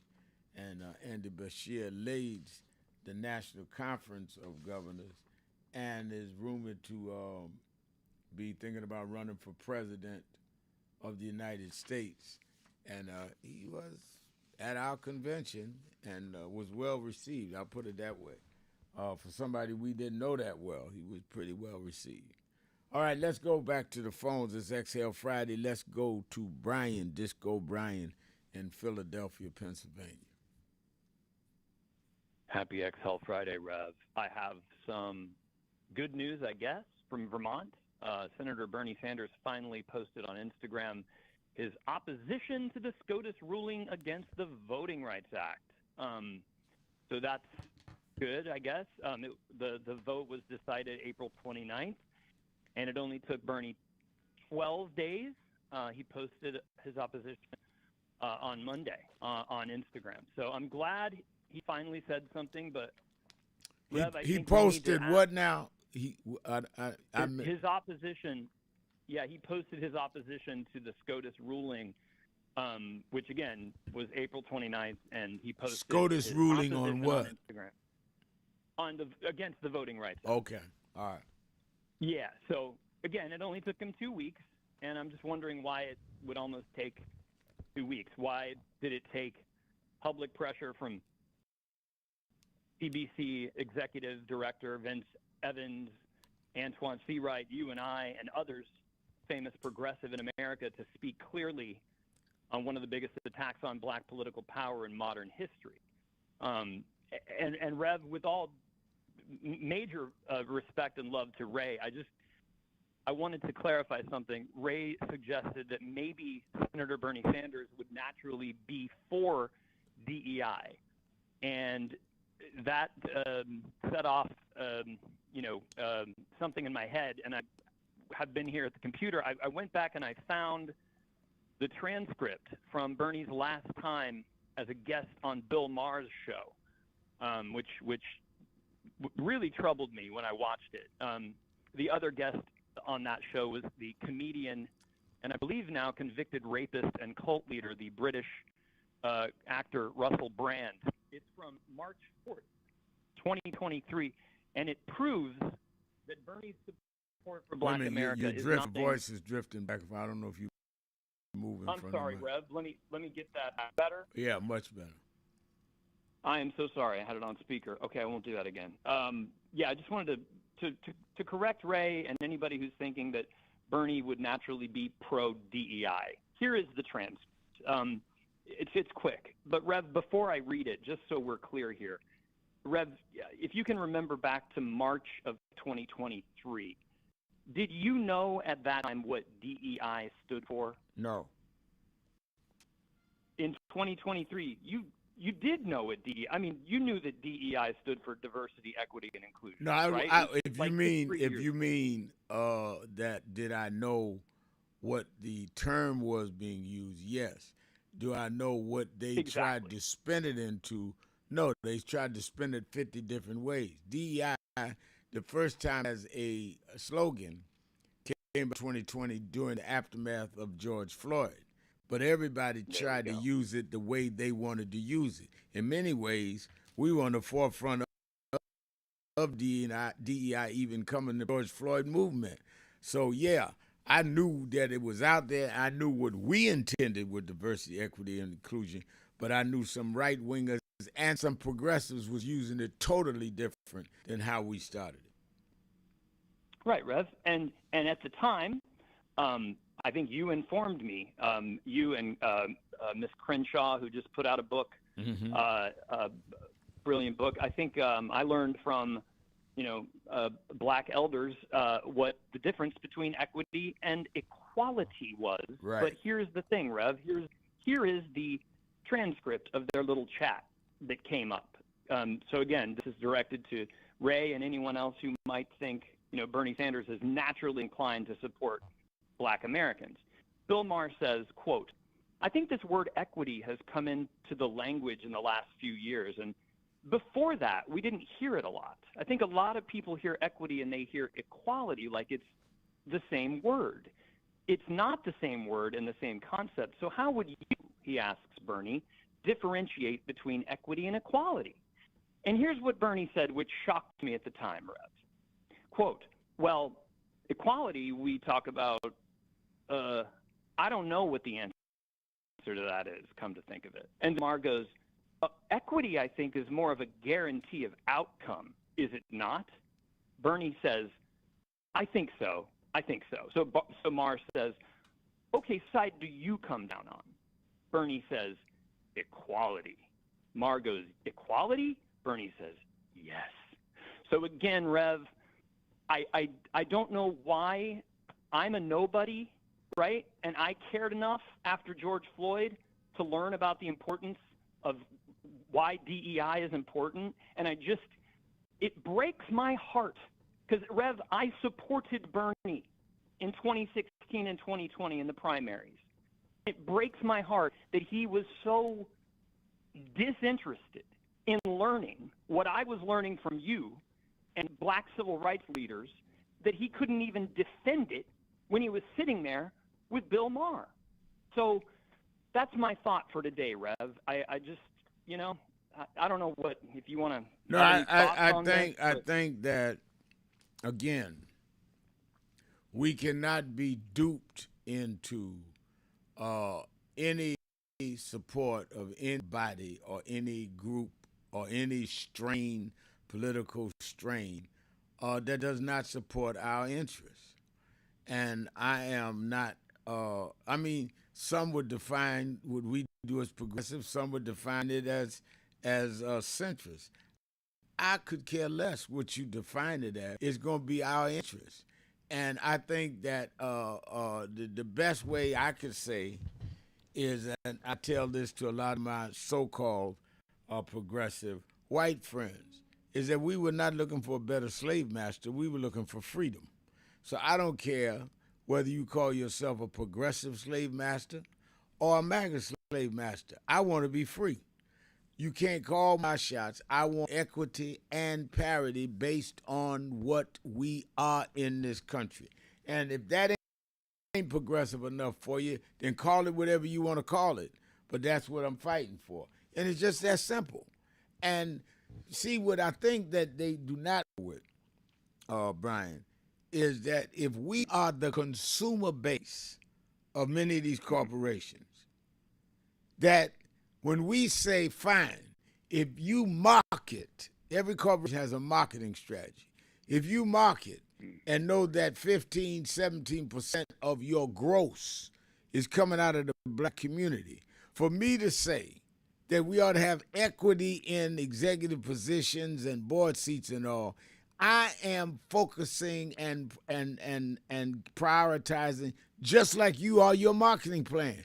You have a marketing plan to get a certain number in our community in your consumer index. I have a movement plan to get a certain number in our communities index. It's just the same thing. They understand that. They understand on Wall Street, and that's why we go down there to make them understand. That's why we're going to do this big national march, August 28th, the anniversary of the March in Washington. Because, yes, the marches this weekend in Louisiana and Alabama are good. The marches lead up good. Some have already had some. But we need to also put it right at the feet. Friday, the 28th, anniversary of the first march, big march. Because somebody, you want to do it Saturday? No, do it Friday where the Supreme Court and all their clerks and everybody's there. I want them to see tens of thousands of people come. And then go right into that a week later, the home stretch for the midterm. This is no joke.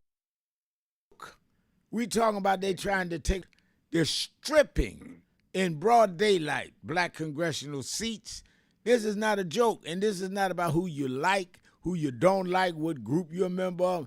Everybody, all hands on deck, all 10 toes down, or shut up and get out of the way. All this foolishness needs to stop. That's how we got here. Second guessing Kamala, second guessing this, that, and the other. Oh, is she Asian? Oh, is she black? Up in the street in Oakland when she was growing up, didn't ask if she was Asian or black. Get a real grip on yourself. Thank you, Brian. I'll talk to you after the break. Thank you, Brian, for your call. It's Exhale Friday. Keeping it real. Sharpton. Be right back. Keeping it real.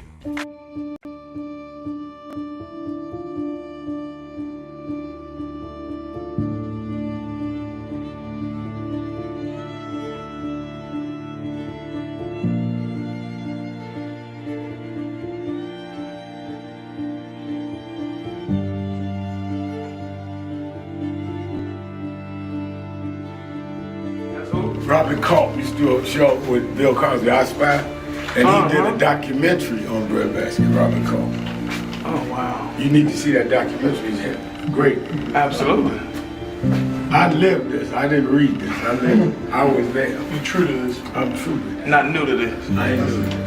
Vote for True. He was, Jack O'Dell was one of the guys that Kennedy warned Dr. King about. Say he was a communist. Jack O'Dell and Stanley Levinson. And Reverend brought him in. Nobody else in the movement would deal with Jack. Reverend brought him in. Oh, yeah. Sure. Just us. Just us. But there's stories behind all of it. It didn't just happen. But I am somebody. I may be on welfare. But I am somebody.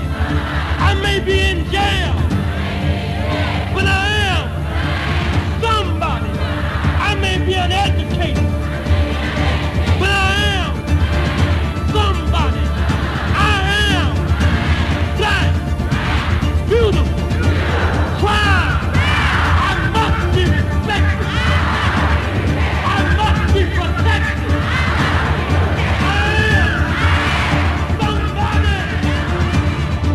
Come today. I see the Reverend Jesse Jackson is here. Lord, we thank you for the Reverend Jesse Jackson. I see the Honorable Maxine Waters is here. We thank you for Maxine Waters. You see the Reverend Al Sharpton is here. We thank you.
We have a young man in the studio who I think is an astounding young brother because of his youth. He's only 19 years old and he's accomplished a lot, and he's here to make a presentation to James Brown, and we'd like to welcome him warmly. His name is Al Sharpton.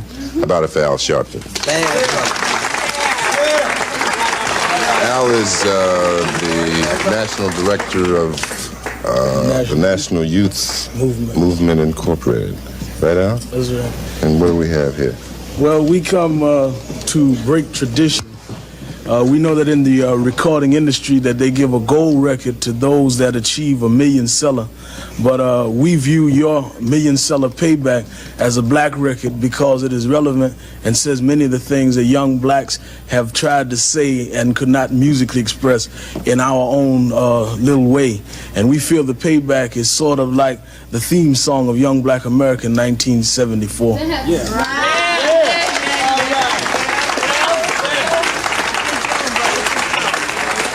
Now, before you go into the title tune of your latest album, you have a special guest. Yeah, I do have a special guest, a young lady. That's going to perform with you? Yeah, she's going to.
We need some room.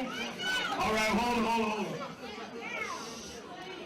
Michael Jackson is the highest selling artist of all time. No one has sold more records in the history of the planet than Michael Jackson. But Michael Jackson said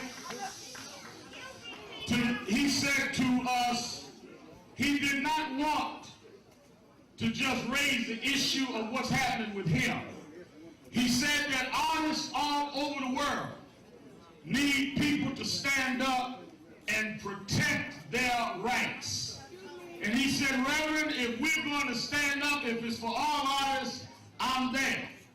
As you know, there's a big rally his fan club is doing this afternoon, but he said, I'm coming to Harlem this morning to meet with community leaders because we want justice in the music industry for all artists. Now there'll be some that say, oh, Michael, are you doing this only because of your situation? Michael came to Harlem 2 months ago for the DNC. Now he comes for his own peers. Because we discussed it. Kathy and I talked about how we watched James Brown struggle, Little Richard struggle. We've seen artists, black and white and Latino struggle. Somewhere this has to stop. We do not buy records. We do not buy CDs to give money to the company. We buy it to support the artists that we like. And we want the artists to be free. We don't want the companies bigger than the artists. We want the people respected and the stars that we make stars to shine in the galaxy for us. And let me say this is the 4th of July weekend. Michael Jackson is an American story. Him and his family rode from Gary, Indiana, to where he's an icon all over the world. Didn't no one give him anything. He sung, he danced, he created, he produced, he spent hours in the studio. No executive did that for him. You do not have the right to take from someone what you didn't put in them. He created where he is. We appreciated it. We didn't hear about Michael when he got to Sony. We knew Michael with ABC when he was in Gary.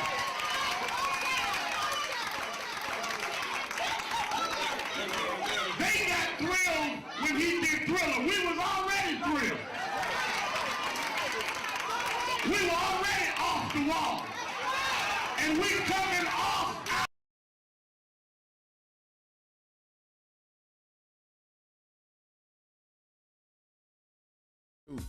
5797 1-877-532-5797, and of course it is Exhale Friday. Whatever's on your mind, whatever is in your heart, and a lot is going on. We talked about the first 2 weeks. First 2 hours. I said weeks. First 2 hours about the interesting, non-interesting announced results of Trump's trip to China. No change in the Strait of Hormuz.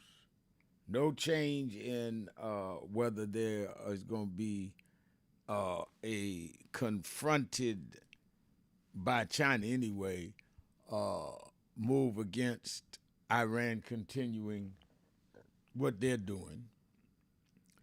No real change in Taiwan in the United States position. So what was all the hoopla about, and what is the follow-up that she is coming to the United States in September? Oh, I know. Tim Cook was there, and Elon Musk was there, and Steve Schwarzman was there. So the billionaires probably were talking about chips and technological sales between the technology in China and all.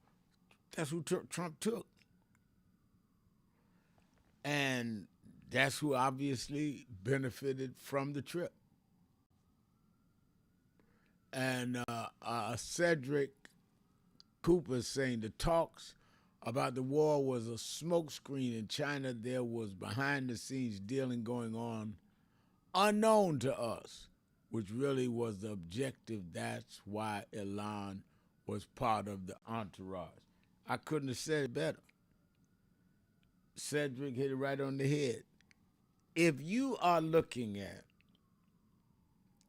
Elon Musk, Tim Cook, Steve Schwarzman of Blackstone Equity, you're certainly not talking about people that are proficient or known how to deal with global diplomacy. So it couldn't have been about Iran. They certainly have no military experience, so it couldn't have been about Ukraine. And they certainly are not champions in human rights. So what was it about? It was about the people he brought. One thing about Donald Trump is Donald Trump will tell you out loud what he's thinking, because he's that out of control. He's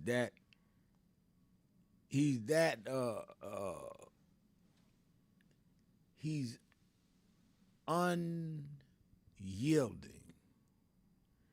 in some things, and then he's unleashed in others.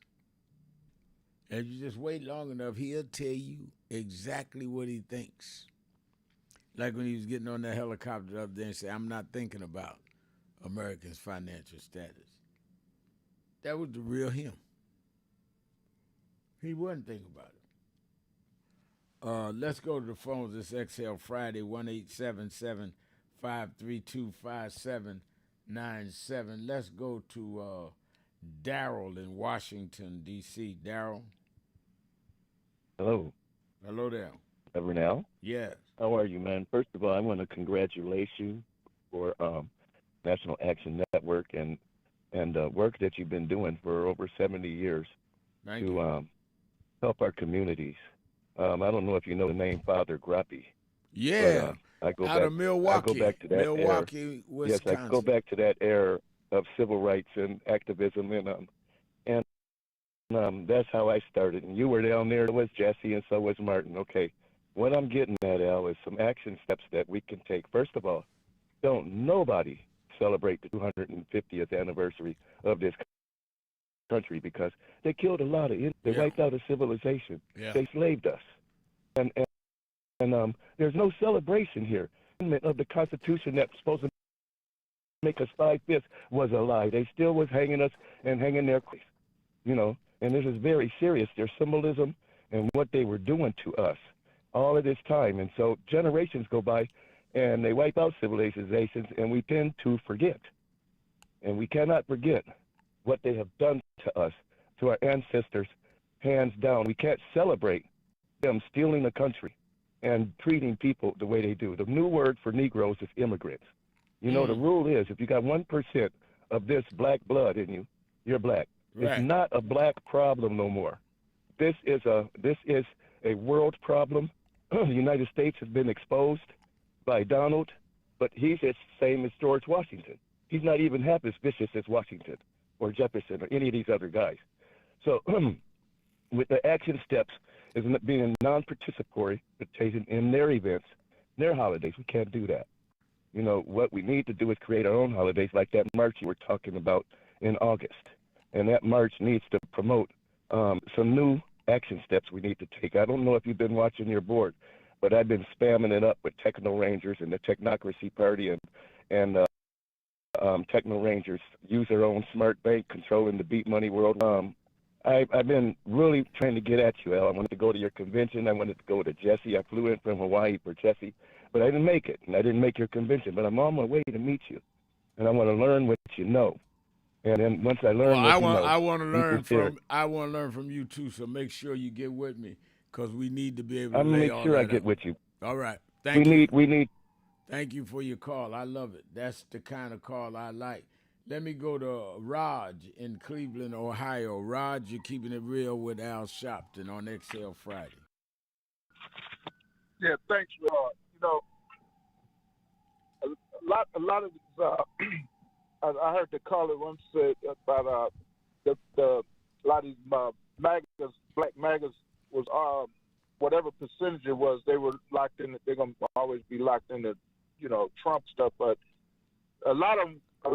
half of that percentage, or at least a percentage, were just ignorant, and probably a larger percentage of them, if anything, because they Trump just gave them low-hanging fruit, like when he was called himself being persecuted, by the law and against him, and then he flashes, poses like he's got big money and everything, but and so that was enough, and Rev, I got Reverend Williams. And a lot of these guys flock to that stuff because it made it feel like a man and make it feel like they were bigger than they are, but so a lot of them were just ignorant, but they couldn't see the bigger picture, which is that like Pam was saying, the Republicans are never going to put money into the system any kind of way, or into the economy, right? And this goes back to post World War II, probably before that, but at least in modern era, World War II, and coming forth, and it manifested under Reagan. And Nixon got it started, but it manifested under Reagan. And but that's the thing. And so the reparations that goes with it. That's no money is going to be put into, especially where minorities get it. No matter what color you are, because it's the whole thing is to keep the white male supremacy image on top and in power. So the guy said it's not just blacks, it comes down to all colors. That's been the agenda. No, that's not about it. Thank you for your call. It's like a couple of callers back talked about how brother out of Washington D.C. how Latino men voted about 40% for Trump, and he turns around and makes them the poster boys for deportation and illegal immigration. These white supremacists doesn't care about anybody but white males. That's what it means. Pauline McCullough says on our message board, where is Tim Scott and Byron Daniels and all this rich China trip? They weren't invited. Oops. Pauline, I wish I thought of that. You absolutely. I might say that on the air tomorrow. You're right. They should have been. This is one of the biggest events a president can do. China's the second or equal world power. None of them was on Air Force One. Interesting. I'm so glad you brought it up. You're going to hear that again.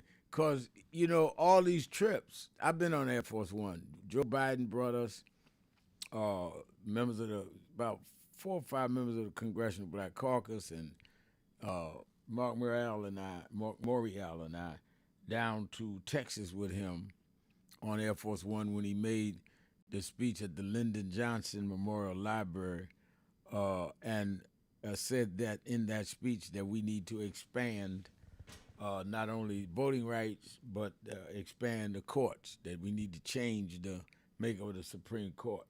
So I know the kind of scrutiny and decision-making they make to get on Air Force One, because I've been there. And we flew back with him from Texas, stopped in Houston for him to visit the body of Sheila Jackson Lee, who they had memorialized that day. The funeral was 2 days later, which I went back for. So Biden went out of his way to make sure, going to Lyndon Johnson's presidential library, that he spoke about voting rights and that he spoke about the Supreme Court makeup. And he wanted civil rights leaders and members of the caucus with him. So they choose that based on messaging, which means that Trump brought Musk and Cook and Schwartzman and them, because that was the message. It was about business. Wasn't about straight or hot move. It was about business. That's what we put on Air Force One. Let's take a break. We'll be right back. More XL Friday, Sharpton.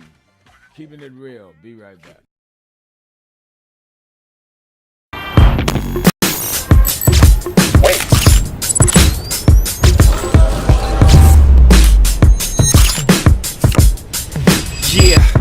Yeah, I'm out at Brooklyn. Now I'm down in Tribeca, right next to De Niro. But I'll be hood forever. I'm the new Sinatra.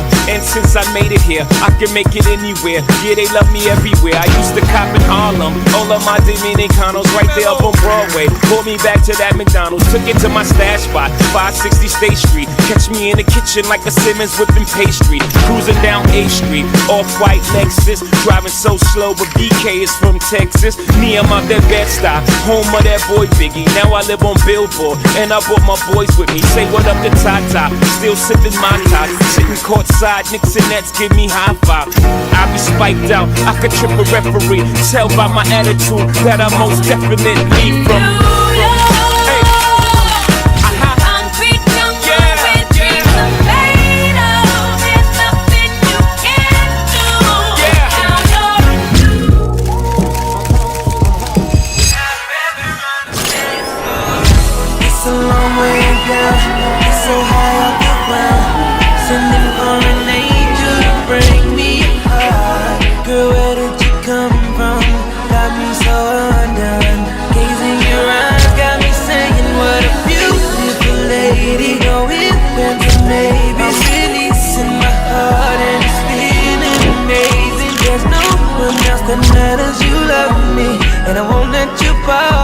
Don't get it twisted. Everybody hollering loud ain't saying something. We need activists that are at large, but we need those that will continue these institutions and these organizations. If you are what you should be, you don't have to have nobody step aside. People will push you up.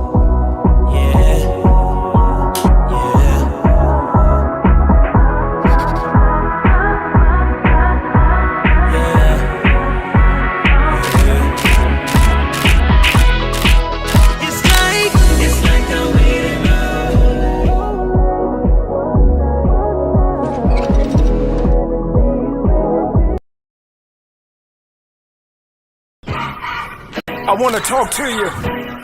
I want to talk to you. Just break.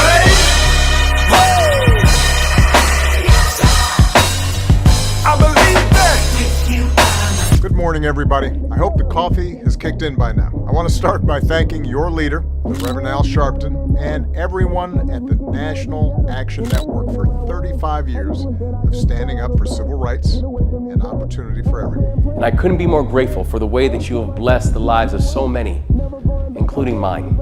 As we look today on King Day, let us not forget that we had to struggle to even have this day. They did not wake up one morning and say, let's give a federal holiday to Martin Luther King. People petitioned, people marched. Let us remember now as we bring our children and grandchildren up the Potomac, that they can see the Washington Monument, the Lincoln Memorial, the Jefferson Memorial, and one memorial that never served as president, but changed this country more than any other American, Dr. Martin Luther King Jr. This was an amazing MLK breakfast. It is truly an honor, and more importantly, this is an important day for us. I feel incredibly lucky and honored to be in this room on this day, celebrating Dr. King's legacy of civil rights, especially in the moment that we're facing on a national level. It feels like warmth and home being in this room. So I'm encouraged by today. I'm encouraged that we're getting out, we're protesting, but more needs to be done. We need to lean in. And let's keep fighting because the job is not done here. And I just feel so honored to get this award. It's not about getting an award, it's about doing the work. And let's keep up with the work.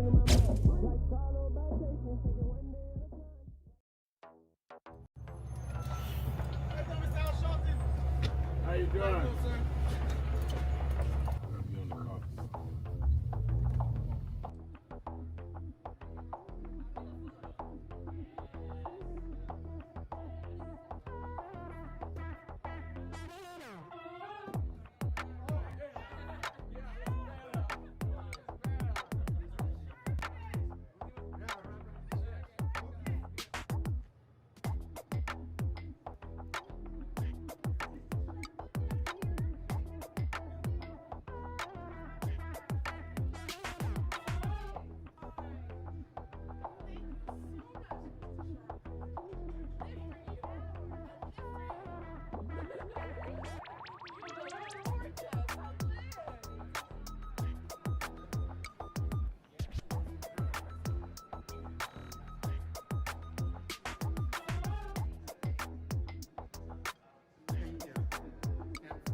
We have a young man in the studio who I think is an astounding young brother because of his youth. He's only 19 years old and he's accomplished a lot, and he's here to make a presentation to James Brown, and we'd like to welcome him warmly. His name is Al Sharpton. How about it for Al Sharpton? Al is the national director of the National Youth Movement Incorporated. Right, Al? That's right. And what do we have here? Well, we come to break tradition. We know that in the recording industry that they give a gold record to those that achieve a million seller. But we view your million seller payback as a black record because it is relevant and says many of the things that young blacks have tried to say and could not musically express in our own little way. And we feel the payback is sort of like the theme song of Young Black America in 1974. Yeah.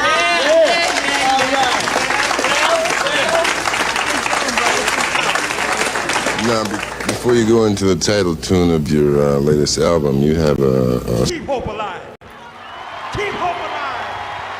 Keep hope alive on tomorrow night and beyond. Young America, hold your head high now. We can win. You must never stop dreaming. Face reality, yes, but don't stop with the way things are. Dream of things as they ought to be. Dream. Face pain, but love, hope, faith, and dreams will help you rise above the pain. Use hope and imagination as weapons of survival and progress, but you keep on dreaming, young America. Dream of peace. Peace is rational and reasonable. War is irrational in this age and unwinnable. Dream of teachers who teach for life and not for living. Dream of doctors who are concerned more about public health than private wealth. Dream of lawyers more concerned about justice and the judgeship. Dream of preachers who are concerned more about prophecy than profiteering. Dream on the high road with sound values. You must never surrender to inequality. Women.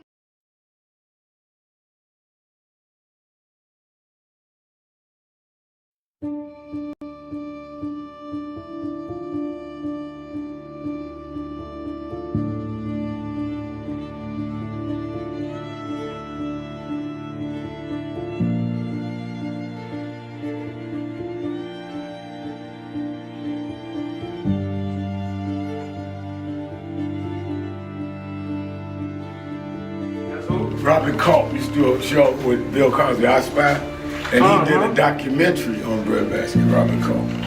Oh, wow. You need to see that documentary. It's great. Absolutely.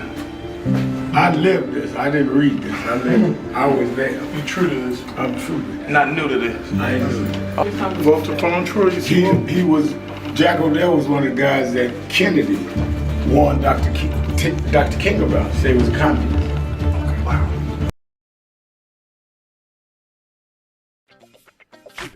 Reverend Al Sharpton, and we're joined as we are every Friday for the last hour of the show. For the week, the senior pastor of the historic King Solomon Baptist Church in Detroit, Michigan, the head of Nash Expansion and Michigan State Chair of the National Action Network, the Reverend Dr. Charles Williams II. Dr. Williams, how you doing? All is well, Rev. As always, it's always good to be with you on yet another Exhale Friday. You know, Rev, we are, as you've been talking about all weekend, really enjoyed the MS Now show, Politics Nation, last week, and certainly looking forward to it this week. But, you know, we are in a fight against those who are really trying to undo 1964 Civil Rights Act and the 1965 Voting Rights Act. That's what this is. It's that from the beginning and to the end. I mean, when you talk about the Fair Housing Act, when you talk about access to education, when you talk about access to the ballot, all of these tenets in which we hold so dear, and those who come before us who fought for, are under attack. And if we don't fight back within the next 6 months by making sure that we flip this House and flip this Senate, they're going to take it even further. And so we've got to understand that this is not just an emergency. This is, an urgency. We are in a literal state of emergency when it comes to our rights in the black community, in the women's community, in all of the coalition, and we've got to stand up and fight back. So I invite folks to join us by going to nationalactionnetwork.net, join the organization, support us, but more importantly, prepare to get out in the streets and mobilize your community. We got reps that are being taken away. We got voting rights that are being challenged by putting police at polls. This is our time to stand up against it, and we need to show a mighty force between now and November that suggests that we will not go back. Absolutely. And, Reverend Williams, as you were talking, I thought about, now that Martin III and Andre King and I have said we're definitely going to do Washington August 28th, the anniversary of the March on Washington. But even leading into that, we're doing the non-voting brigades, where we're organizing all over the country brigades that will be at voting sites and get people to voting sites. Since they're going to have ICE there and all, we need people there with cameras that will encourage people, don't get agitated, go on in and vote. We got to kind of balance. This is not going to be just a one march or two march. I support the marches tomorrow in Louisiana and in Montgomery. In fact, our senior vice president speaking at the one in Montgomery. But we need to not only marching is to energize so that you can do the work. And that's why we meet every Saturday in our public rally. That's why we open every day in offices around the country. You got to do the work. You can't have a battalion without a headquarters. Somebody got to be the office and say, this is how we going to send these troops here. This is how we're going to do this. So this has got to be a continual thing. August 28th be right before the week before Labor Day, and Labor Day kicks off right into November. That's where it gets highly active toward the elections. We got to do it all the way through. We lose because we get into these little internal fights or we flail out, and we can't afford that. Not with everything's at stake now. Let's go to Detroit since we got you as our co-host. Let me go to one of the best activists in the land, Brother Percy Johnson. Percy, you're keeping it real with Sharpton and Reverend Dr. Williams. Reverend Mayor. Yes, sir. And Dr. Williams. Hey, and man. I gotta toot the horn for Reverend Dr. Williams because he a little modest. But I just saw something posted that he got his doctorate in self field. Am I right? That's right. Earned it. Rare. That's right. That's right. I'm gonna toot the horn for him. I'm proud of him, Reverend Mayor. I am too. You know, and that's the thing too. Reverend Mayor, you and me, man, we born in the 50s.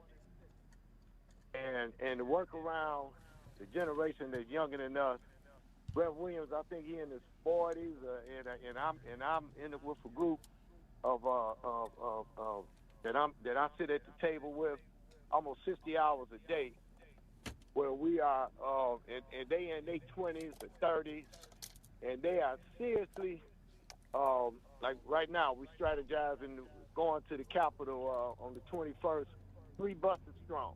Right. And they got a class called COPE, COPE, and it stands for a Committee Political Education. So we educate. They being educated at that young age of how to sit down and go to the table and go to the Capitol to sit down and talk to their elected officials to understand how they can move and make sure that they talk to them about getting the resources that they should be having for the type of work that they're doing, and letting them know how to. And they building, they going all across the state, talking to it's 32,000 of them in this field of work, and they still on a door-to-door campaign, talking to them, encouraging them to get off the couch, get out here and make sure you start voting, making sure that you're putting people in office that are going to bring home the resources to your community, and you have the power, if you get off the couch and participate in this election, is voting blindly to see who's working for you right now and who is working for you, and put the ones in office that continue will work for you and get rid of the ones who are not. You know, so I'm really proud of, sometimes, El, in our generation, we hear about, these young folks, they ain't doing nothing. I beg to differ. Our job should be more and more to be encouraged, as you do, Reverend Mel, that we focus on making sure we lift that generation up behind us and guide them for the ones who are willing to really step up and be in the play and be engaged. And then we lead them and watch some of the smoke screens that are going in their face, which you kind of talking about too, because the division and stuff that they have put in the line. And Reverend Williams, I'm a little suspect with the smoke that they in the wedge that they coming out coming with our elected officials with this APAC thing, you know, talking more and more about, you know, the funding that some of these elected officials are getting through APAC, but they're not really focusing on the point of how these people, even if they get money from APAC, how they voting on our issues to support, because APAC slick. They put money across the board to all these candidates. So the thing we should be looking at is who is putting the vote our way. It ain't about where they getting the money from to run their campaign. It's about how they voting on the policies and the issues that's going to bring home the resources and the bacon to our community, man. That's exactly right. Thank you for your call, Percy. Always good to hear your voice and your wisdom. Let's take a break. We'll be right back. I see Evangelist Ramsey, too, Reverend Sharpton and Nan family, everyone good. I tried to get on yesterday. Chat remarks were closed down. Sometime that happens with chats. I'm sure you were part of marching at Ackman's office on the DEI march. Evangelist Ramsey, looking forward to seeing you in the morning at the Saturday Action Rally. Let's take a break. Be right back. Keeping it real. Sharpton. Be right back.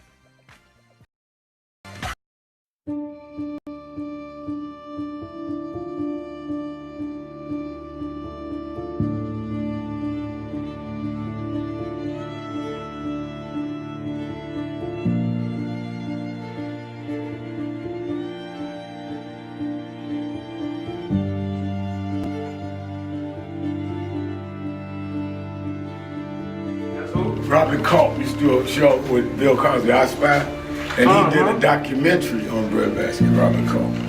Oh wow! You need to see that documentary. It's great. Absolutely. I lived this. I didn't read this. I lived. I was there. You true to this? I'm true to this. Not new to this. I ain't new to this. Vote to phone Troy. He was. Jack O'Dell was one of the guys that Kennedy warned Dr. King about. Say he was a communist.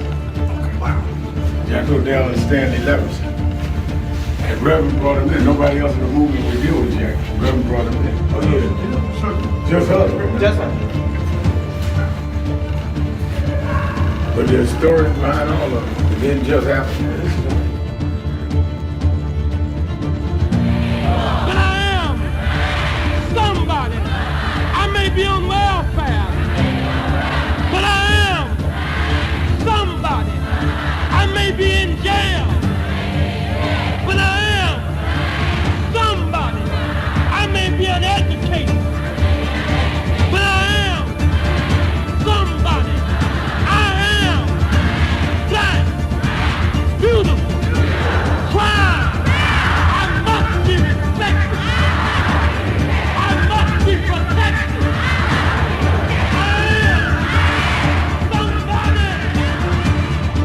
Come today. I see the Reverend Jesse Jackson is here. Lord, we thank you for the Reverend Jesse Jackson. I see the Honorable Maxine Waters is here. We thank you for Maxine Waters. You see the Reverend Al Sharpton is here. We thank you.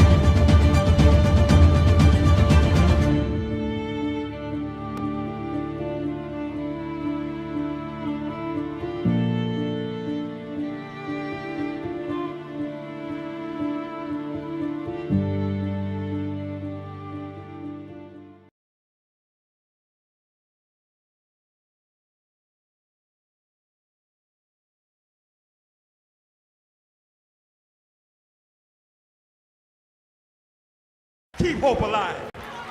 Keep hope alive. Keep hope alive on tomorrow night and beyond. Young America, hold your head high now. We can win. You must never stop dreaming. Face reality, yes, but don't stop with the way things are. Dream of things as they ought to be. Dream. Face pain. But love, hope, faith, and dreams will help you rise above the pain. Use hope and imagination as weapons of survival and progress, but you keep on dreaming, young America. Dream of peace. Peace is rational and reasonable. War is irrational in this age and unwinnable. Dream of teachers who teach for life and not for living. Dream of doctors who are concerned more about public health than private wealth. Dream of lawyers more concerned about justice and the judgeship. Dream of preachers who are concerned more about prophecy than profiteering. Dream on the high road with sound values. You must never surrender to inequality. I remember I was 12 years old. I was a boy preacher in the Church of God in Christ. Bishop Sheard knew my bishop, Bishop Washington. Bishop Washington, my mother was concerned I was getting into politics. They brought us to Reverend William Jones. His daughter's traveling with us. And Reverend Jones introduced me to Jesse Jackson. I became his youth director in New York at 13. I liked Reverend Jackson because he was a little hipper than the older preachers. He was 27, I was 13 by the time I became youth director. So he was like a father figure to me. When I got about 40, he said, quit calling me father, call me big brother. We went to the car center. And James Meeks and Jesse Jr. and I had dinner with him that night. And that's where he said to us, Al, Meeks, Jesse Jr., y'all are my disciples. And we said, disciples? And for years we joked each other. I'd come in the room and Junior said, here's disciple number one. But discipleship meant you carried forth the vision. The next day, he took me on the ferry to Goree Island, Mrs. Jackson. On Goree Island, he showed me where the slave camps were. And I will never forget, he said, Al, you see what that artifact is? I said, what's that? He said, they call it the door of no return. When you go through that door, you either made it to America to slavery, or you died in the Atlantic. The door of no return. But I talked to him about 3 years ago, and I reminded him, I said, remember when you brought me to the door of no return? He said, yeah. I said, well, we did return. We returned the President of the United States, Barack Obama. We returned the Vice President, Kamala Harris. We returned with businessmen. They thought they sent us as slaves. We came back as global liberators. The problem is that too many of us did not join the movements that sponsored us. And there was a breakout in 2024 called Negro Amnesia, where you forgot where you came from and forgot how you got where you got. Therefore, they're trying to take back everything you had.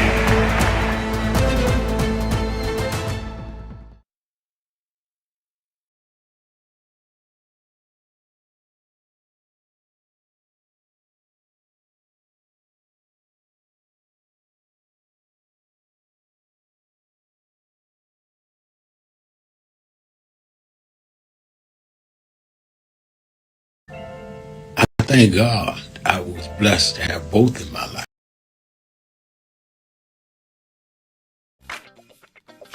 Reverend Al Sharpton, Reverend Dr. Charles Williams II is our co-host.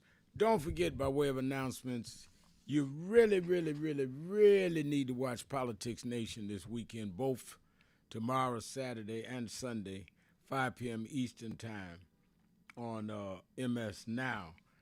I have on tomorrow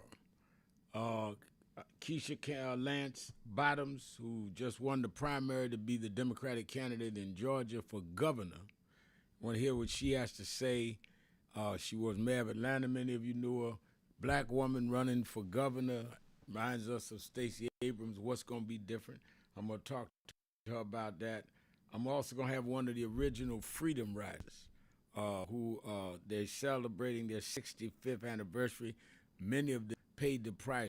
They were the ones that got on the Greyhound buses and had soap and stuff thrown at them. Some were even killed. We're going to talk to them tomorrow on Politics Nation and some other governors and congressmen about the voting rights marches in Louisiana and in Alabama tomorrow. Our senior vice president of National Action Network, Ebony Riley, is speaking at the one in Alabama. Then on Sunday, I'm going to have Congresswoman Nikema Williams of Georgia. And I'm doing Georgia 2 nights because that's where they're trying to redraw the lines, trying to take Norfolk out. And then I'm going to have Congresswoman Steffi Sewell from Alabama on that, as well as State Rep Gina Hinosa. I'm going to learn it by Sunday. She's the Democratic candidate for governor in Texas. And I'm going to have on Governor Andy Beshear, the governor of Kentucky, over the Governors Association. And many say running for president of the United States. He made a pretty impressive showing at our convention. So both nights, A-list people with information, and I need you tuning in. You that are in the New York, New Jersey, Connecticut area, meet me or beat me to the Saturday Action Rally in the morning. I will be there in Harlem at Mother AME Zion Church, Mother AME Zion Historic Church of Paul Robeson, and he was a member there. His brother was a pastor. Madam C.J. Walker was funeralized there. Sojourner Truth went to that altar and gave up her slave name and became Sojourner Truth. It's a historic church. And we'll be there in the morning, 9 a.m. to 11 a.m. And, of course, you that cannot be there in person, you can watch it live on Impact Television, on nationalactionnetwork.net live stream, and on YouTube/NAN. And I'm looking forward to the rally in the morning and the shows tomorrow. You in the areas where the marches are tomorrow, in Louisiana, in Montgomery, I think in Texas, should go out to the march. Show your presence and your outrage. But we're all building up toward the August 28th march. If there was a time we need to underscore in Washington, the scene of the crime, it's August 28th of this year. We were not going to do it. We usually try to do it every other year. But with all of this going on in Washington, that's where the Supreme Court is. That's where the Senate and the Congress is. That's where Trump is.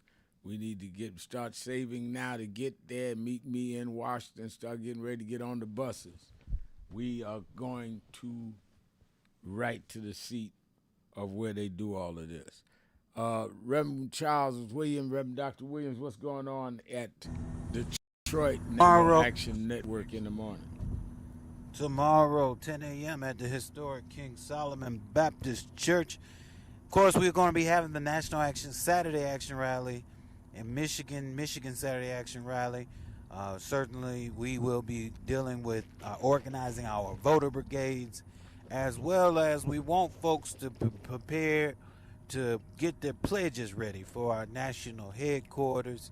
We want to be able to send a mighty blow of support to our national office. And then we want folks to get prepared to sign up, to get on the bus, because the march has been announced and we're going to be in Washington, D.C. So make sure you come tomorrow, 10 a.m., the historic King Solomon Baptist Church, 6100 14th Street, and get into action. All right, let's go back to the phones. Let me go to Cleveland, to the irrepressible, incomparable president of the Greater Cleveland chapter of National Action Network, Dr. Marcia McCoy. Reverend Dr., our Honorable Reverend Dr. Al Sharpton, and our Reverend, I want to put emphasis on this. Doctor. In an opinion article, Ramaswamy is a person here running for governor on the R side. His name begins with R. He encouraged shutting down what he called struggling universities. And he referred to Cleveland State University, which I'm an alumni of, HBCUs, the University of Akron, Kent State University, Central State University as having challenges. Now, radio listeners, our leader has told us to get rid of the tricks in 2026. That's right. No tricky business. We don't want tricky business. No to Ramaswamy shutting down our universities. No ours. Get rid of the tricks in 2026. And remember, in November, Bishop, it's meal time. Come on, Bishop. Sharpton. Yes, sir. Dr. Charles Williams. Yes, sir. Real Dr. Charles Williams. My brothers and my sisters, the American system of jurisprudence, which is the law, it takes 12 people to determine guilt for a person who has broken the law. Anything less is a hung jury. In the case of the state of New York versus Donald Trump, 2024, Trump was convicted of falsifying business records, which made him a crooked, felonious criminal. The great question that confronts the American people today is, will you allow a crooked criminal to ignore the U.S. Constitution and destroy American democracy? The racist policies that he espouses toward black people, marginalized people, is both inhumane and un-American. Do you allow a criminal to literally decimate a peace-loving country and to be turned into an authoritarian international bully that tramples over the rights of weaker nations? Do you stand by and allow an avowed racist, bigoted white supremacist to divide the country and pit people against one another? By every measure of truth, virtue, and integrity, this wannabe king and dictator should be voted out of office. His offenses are myriad. No compunction, no indignity. It is no matter of conscience to him to weaponize the government and punish his perceived enemies and persist in obliterating diversity, equity, and inclusion, and inviscerating voter rights of people of color, and especially black people whom he hates the most? How do you defend his Iran war, skyrocketing high food prices, high gas and fertilizer prices, poor people, and massive tax cuts for his billionaire friends, wrecking health care, establishing an ICE brigade, and terrorizing innocent citizens of that birthright citizenship, accepting emoluments like a $400 million plane from a foreign government to ultimately become his private gift? Bottom line, if this Nazi-loving, racist, narcissistic, selfish person is not expelled from power in November 26th by flipping the House of Representatives and the Senate, then this country is in trouble. It will only be because of one thing, and that is that racism is not only alive and well, but that society would rather remain racist and according justice, equality, and fairness to every citizen regardless of race, creed, or color. No president in modern history has embraced vulgarity, marked the disabled, and embarrassed the high office of the President of the United States of America than this unprincipled, immoral, and flawed, less than human being. He is unfit to be President of the United States and affront to decency, integrity, and respectability. His statement that he does not care even a little bit about American finances is more than deplorable.